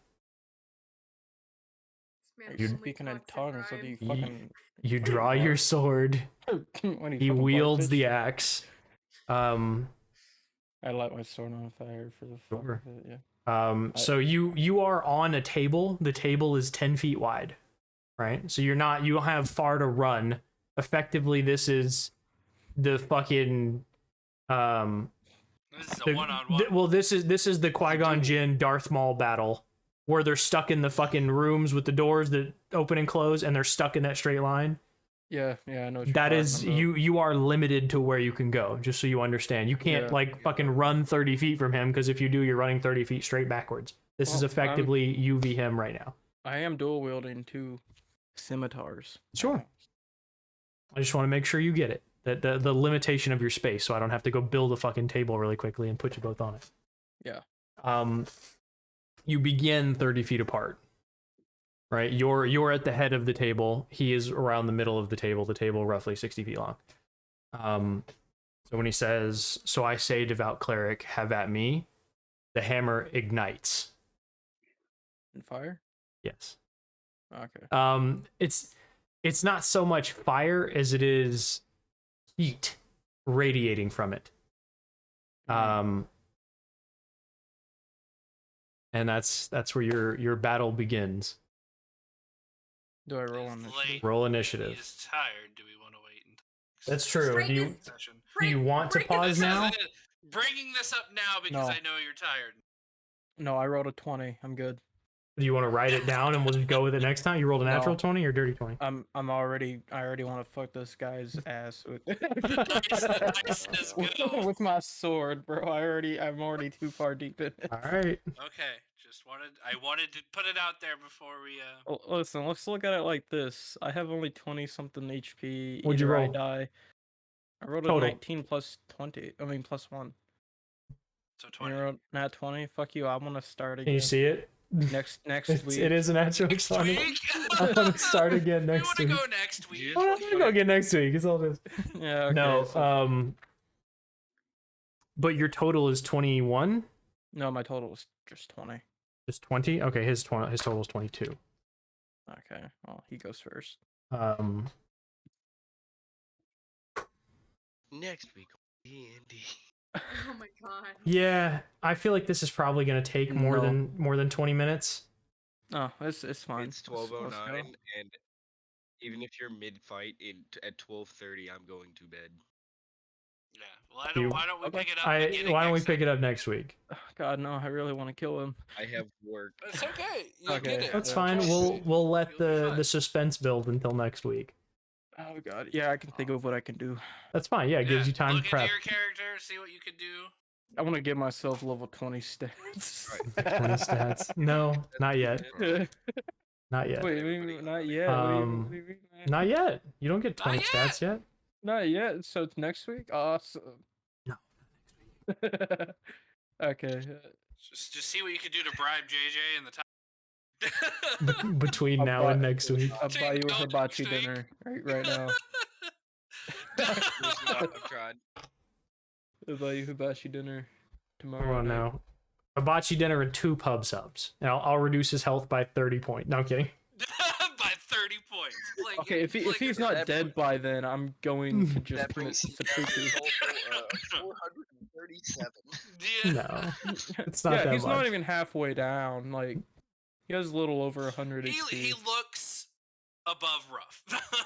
His second win He's gives him definitely a still plus above 50 rough. HP. No. Fucking is. From what you can tell, just immediately looking at him, this man, his arms ripple with muscles, right? Given that, yeah, he is a hardy fella. Is he wearing a belt? No, Okay. no, he is not wearing a belt. No, he's just wearing. Because if he was, I would take it. He is wearing a necklace. That is the one thing I will tell you. Oh. Okay. Not wearing a belt. He has a necklace with a has a beautiful necklace. red amulet on it. Look, maybe his neck is big enough, so when you take it, you wear Is it. it cloudy looking? Oh.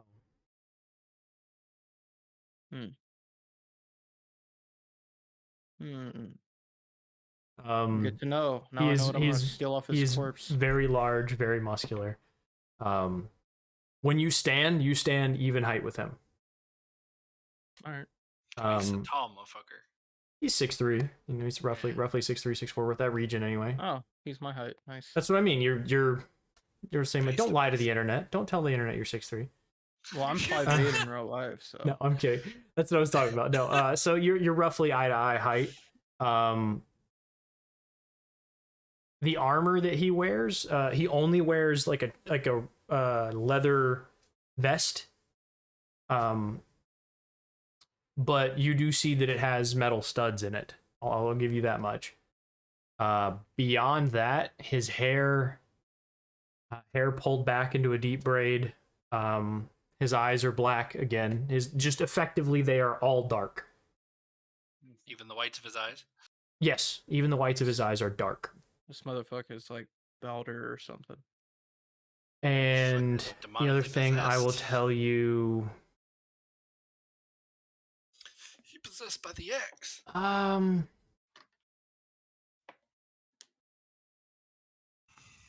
I mean, that's pretty much it. Visually, what you would get off of him, he's large, he's muscular, he's tall. Even though he's muscular, he still has like a stomach on him.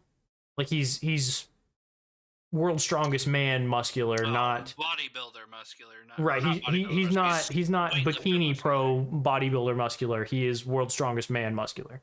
Yeah. You know, okay. big arms, big legs, still has a gut on him. He's stout. Yeah. I don't know. I see him as like a Thor. Think Thor when he was fat. Or just Thor in general. Well, I'm thinking The movie original Thor. Thor, Movie yeah. Thor when he was fat, not mythological Thor. I mean, Oh, yes, also mythological Thor. But reddish blonde, big curly beard, hair pulled back into a deep braid. Oh, and he has a Um, big ass hammer too, so maybe he is Thor. That'd be fucking weird. No, Thor. I'll give you that much information. He's not Thor. Yeah, Um, because hopefully not. Does His hammer is lit on anybody fire. else have questions for me? Possibilities of what could have happened? Things you wanted to try but didn't? Just general questions. Oh, I wanted to kill the guy. Next week. Um, Next week. Before we That is the end tiniest for composition sure- book. Yeah. Before we end for sure, could I pass off that black pearl necklace to Augustus? The Sure. one that I had grabbed from the keep. Sure. Here you go. Enjoy. Merry Christmas. It was the magic item that I found for you. Oh, well, thank you. Oh, Alright. It's I'm a outta pearl here. necklace effectively made of black pearls. yeah. The black pearl necklace. You pirate. It Hey, has. well, We'll see you. We'll see you next week, Ben. Later, guys. Effectively, each of Literally, these I have- pearls. I have next day off. Oh, sweet. Yeah. Okay. Yeah. Roll a d8 first off. That's where we're gonna start. Okay, D8. Yes. You feeling okay, Cass? 1. You got a 1. Reroll. I'm not gonna give you a 1. That's fucked up. Okay. Cool. That's just rude on my part. I'm not gonna do that to you. I'm gonna roll again. You rolled a 1 again. Another one. I sure Wait, what are you did. rolling for? What are you rolling for? I'm gonna roll again. Give me a I minute gave to him a refresh black the pearl. page. Let me refresh the page because it's doing the exact same animation, so I think it's stuck. So, Thimble has a hat, right? And no one said anything about it while talking with her at all. Okay, there we go. Her Yep. hat? Yeah. 7. It's not magical or anything. It's just a hat. Yeah, she wears Yeah, a hat. with like penises on it. Is Oh, my penis crown. Yeah. yeah. Yeah, nobody's brought anything up about it. I assumed that No I one- had no We one all even- watched taken it it off. happen.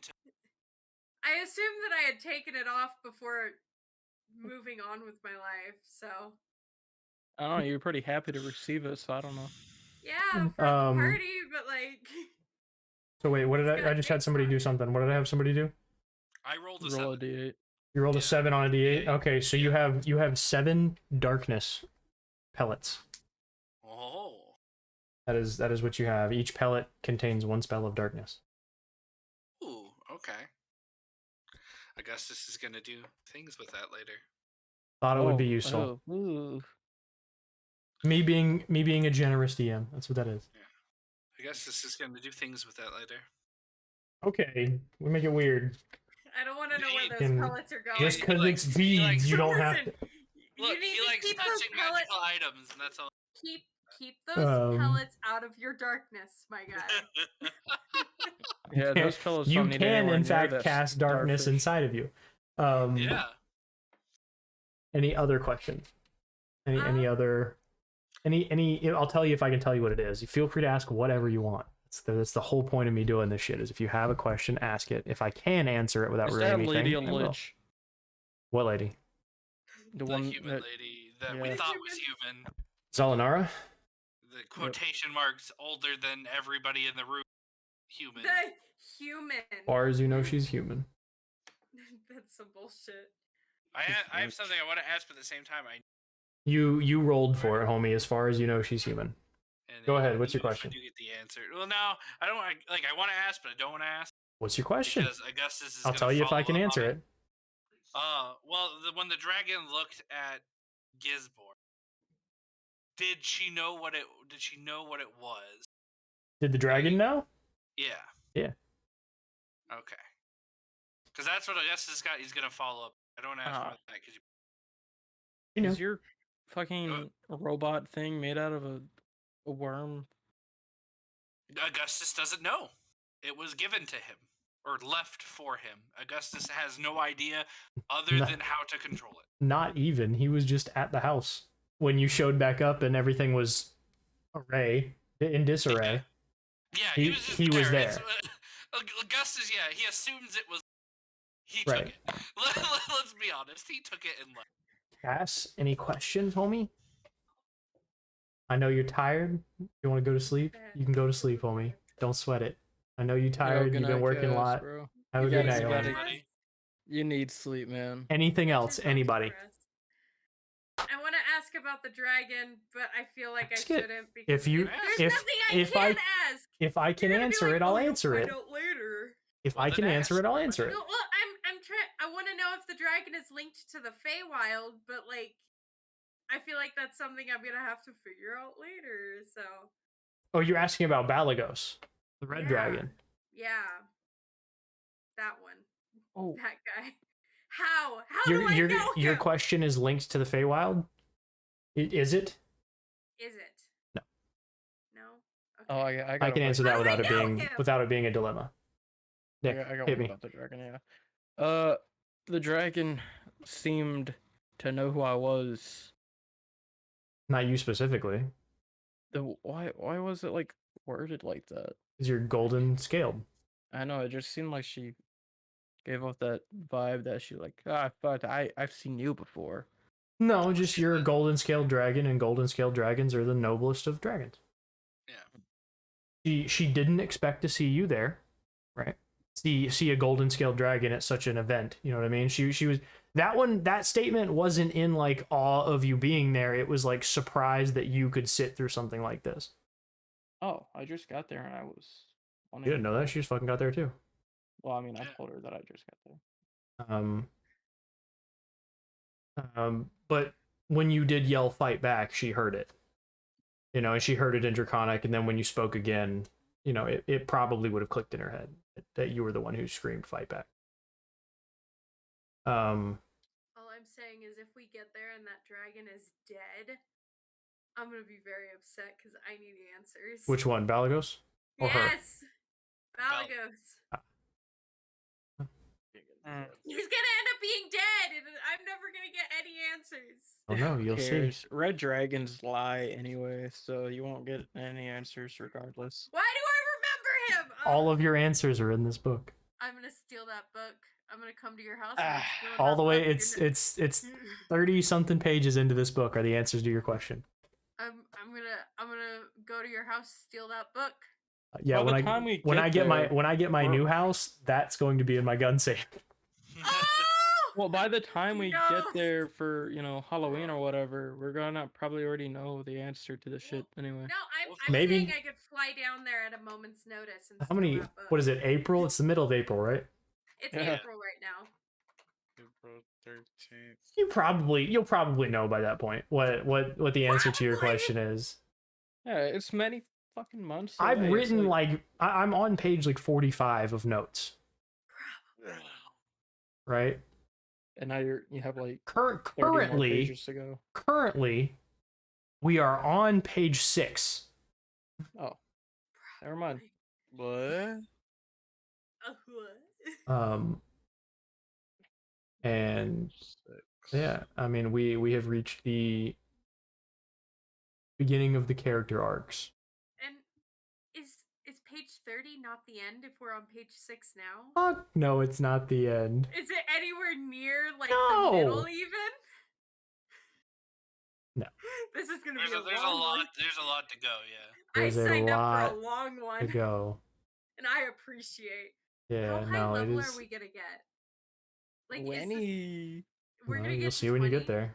I've never gotten past like 15. I mean, you've just fought and slayed a ferocious owlbear, right? Yeah. Right. You went from that to into a city, and you managed to talk down an adult Yeah. brass dragon, Adult dragon. Yeah.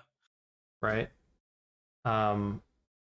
Then you conveyed all the information, and he's beginning a fight, right? Yornir is beginning a fight. We did And then- kick and the then- shit out of a hag.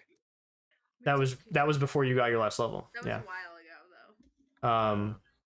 So Oh, I have another question. okay. Is this EXP based or milestone? Milestone. Okay, Right. I appreciate that. It's I'm giving it like you're gonna reach a certain point and that's a level, but also like there's experiences that you could get across the way that might expedite that Mhm. kind of thing. So Okay. it is sort of a mix of the two, in my opinion. It's sort of like when you've earned it, you get it. Mhm. But All right, I wasn't sure because I was like, "Fuck, should I be keeping track of EXP?" no, right now? no. You don't need to keep track of your experience. No, it is milestone based in that like once you reach a certain point and do a certain thing that I have planned out. You know, I'm trying to guide you towards these things, but I'm still giving you free reign to do whatever you want. You know, you could tell this Duggar guy to go fuck himself and not help him, I fucking hate him. but he has offered a job and they're willing to pay you well for it. I fucking hate him. And then you know, like his offer for you guys to go do this is another 2,000 gold. He'll pay you to go find this orb. Now I don't know that Thimble is greedy enough to know what you could do with 2,000 gold. But it's a She lot. does. I feel like she wouldn't But it's a have lot. concept of money. Lot. You've bought a Also- couple of things. Yeah, but she wouldn't have like the full grasp on how valuable gold is Probably not. specifically or anything like that. No. Because she's going from staying in one specific place, never having to Correct. buy anything because The only are town you limited. had ever been to before leaving to go to Candlekeep is Harrowdale. Yeah. Okay. Harrowdale. Harrowdale. They were offering like fucking compensation for helping them with fucking the dragon. Right, yeah, they gave you another, what would I say? Fucking, I don't remember. They Oh, gave you really? they gave you the Over the- 2000 they gave you the 2000 gold, and they Oh. were going to offer to feast with you and fund whatever you need to go on this mission for Duggar. Any Pretty of sure your they basic asked us shit. what we'd want, right? For asking you what, but if I did, effectively it's like money they can give you. Oh, I was gonna be like, I want your fucking scimitars. I mean, they could give you weapons, but they probably aren't going to be magical weapons because magic is illegal in What? Yeah. This man just walked in with a flaming axe hammer. Yeah. What a place! He really It's- knows how to pick It's his not that settings. using a magical item is illegal, it's that casting arcane magic is. Yeah, Ah. only Yeah. certain Divine magic is loved. Clerics are loved in town. Right? But they are specifically regulated into being, they must be part of the Cald Wizards and must have the certification that goes involved with that. Or that is involved with that to be able to cast magic at will. If anyone is caught casting magic, it is a crime and it is a punishable by death. Oh. So, would I be sentenced to death because I lit my sword on fire? No. because you used a magic item. Right. Magic item and casting magic are different. Well, then that doesn't explain why they wouldn't have magic weapon either. They have them, but magic is fucky, so they're gonna Right. keep their magic So weapons why would themselves. they give them up? Right. Yeah, man. I saved them from dragon. I deserve one. Yeah, I think you they'd definitely rather help. pay us the gold than You give definitely us help. the weapon. I feel Um, like they would have an obviously. excess of If you gold. want gold, they're going to give you another 8,000 gold. It's fine. Yeah, I mean, of course I would For, want for your contribution of today's event. something that costs less than a magic item We in need any given scenario. Give me a compensation. bag of Title, but holding. you're significant you're compensation after dual that wielding trauma. your scimitars, correct? Well, That's you draw One. both your scimitars or one of them. What? Are you, when you start this fight, do you draw both of your scimitars or just one of them? He said well, both. I'm both. Yeah, I'm dual. Okay. Well, you know it's your fucking like your bonus action to ignite one, correct? Like you can't do Yeah. both at the same time. I just want to make sure you know it. So when you go to slash and slash, only Yeah, I can one only is. slash once. Well, you give a second for fucking melee, don't you? You have the It's- war it feat thing, not war attacks feat. it acts as a bonus action. Yeah, Okay, yes, so yeah, it's a so bonus so you action. could ignite and then slash, and then the next turn ignite the other one and slash, and then you'd have both. You know, you'd have both Oh, lit. I don't have two that I don't have two. What was your other flame one? Gelatinous, whatever the fuck. That's right. Yeah. The gelatinous fucking sword. You're right. the you're one right. that I'm selling to hopefully get a better scimitar. Maybe. One that You might be able to is- find one in town. You might be able to arrange something with one of the merchant lords that you're sitting with. You don't know. You'll figure out next week. Possible. Anything's Well, possible, man. You just gotta talk about it and let me know what you want to do. So I mean, like, I'm happy to fucking converse about any of it with you. You ask me whatever you want. Wanna It's the whole trade point of my doing this after the gelatinous- after show thing. Want to trade my gelatinous sword for a scimitar of 3 wishes. They're not gonna happen. What were you Yeah, I'm saying gonna while we're wish. here? What was your other question, Adam? Oh, I don't have. I'm everybody out of that because what we talked about was the majority of it's travel fees to bump up the party, but everybody still gets 200.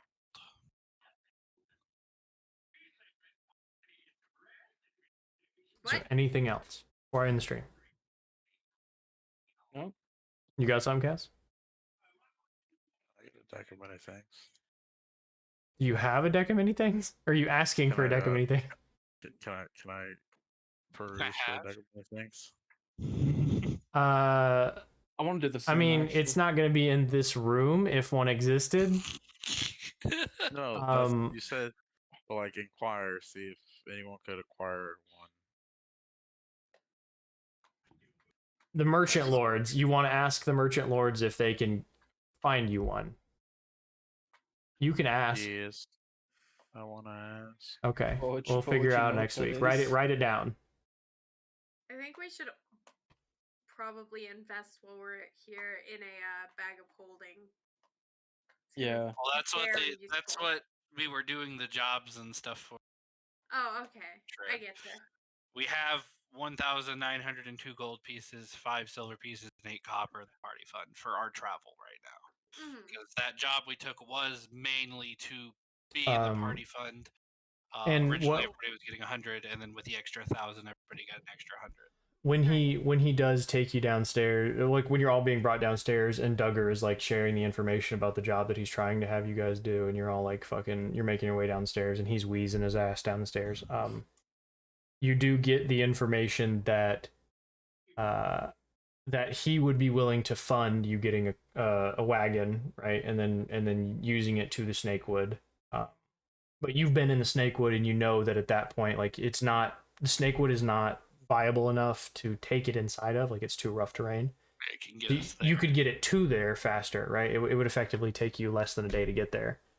So if you left in the morning, you would arrive at sundown instead of the next morning. And then once you're in there, like you've been through enough of the Snakewood now to understand that it would be too rough to try and carry a wagon through.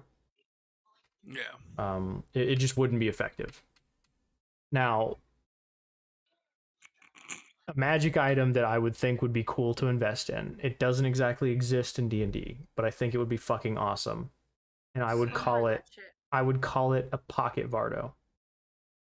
The fuck is that? Right? What? It's a Vardo is just a wagon. Oh. It's Oh. right, a pocket Vardo being, it has the enchantment of enlarge and enlarge and reduce. Enlarge and reduce, exactly. So when you put it down, you say a word, it expands up into a full-size Vardo, and then you can hook horses to it, right? And then when you say the ignition word again, basically, and it would reduce down and fit in a bag. That would be so cool. That would be my favorite fucking magical item. I would just like put it inside of somebody's mouth and just enlarge. I like putting in a movable rod. Just imagine Thimble doing it. Like that's the best part. Like she just skips up to somebody, puts it in their mouth. Immovable, She's not yeah. evil. Enlarge. Oh, I want one of those actually. She needs it. She knows at least a little bit better than to do something like that. Does she? Oh, Does she though? Yeah, That's fair. I hope That's fair. so. Well, the thing is like he's just taking a really long sleep though. Well, she doesn't understand the concept of death. Right. But she understands that if she rips someone's head apart, it's gonna really hurt. And Sure. she doesn't want to. She probably wouldn't do something like Right. that. But just imagine that like drawn. You know what I mean? Her just skipping up, right? Little flowy flower dress, blooming blade on her hip, shoves the Vardo in their mouth, says the ignition word, and what you get is the firework explosion of this thing expanding and somebody's brain matter just painting the wall like a beautiful Jackson Pollock. Their entire body resting underneath it after it's. First, she's a cult leader. Then she's exploding people's heads. I don't know what kind of. Isn't that what cult leaders do? Isn't that what cult leaders do? They explode people's heads. They expand their mind. Isn't that what expand your mind means? No, they just make them drink the Kool-Aid. Please stop. Right, but then they expand their minds. Oh my god. Thimble just took that shit a little literally. Expand the mind. She asked, "What did cult leaders actually do?" And somebody said they expand your mind. Blow your mind. And so Okay, she did I'm it going early. to bed. I have to be up. No, early. you're fine. Go to This is bed. ridiculous. For anybody who's watching, we appreciate you guys. We'll see y'all next time. And see you next Tuesday, because that's how I can say that on the radio. Have a good night. Night. the way.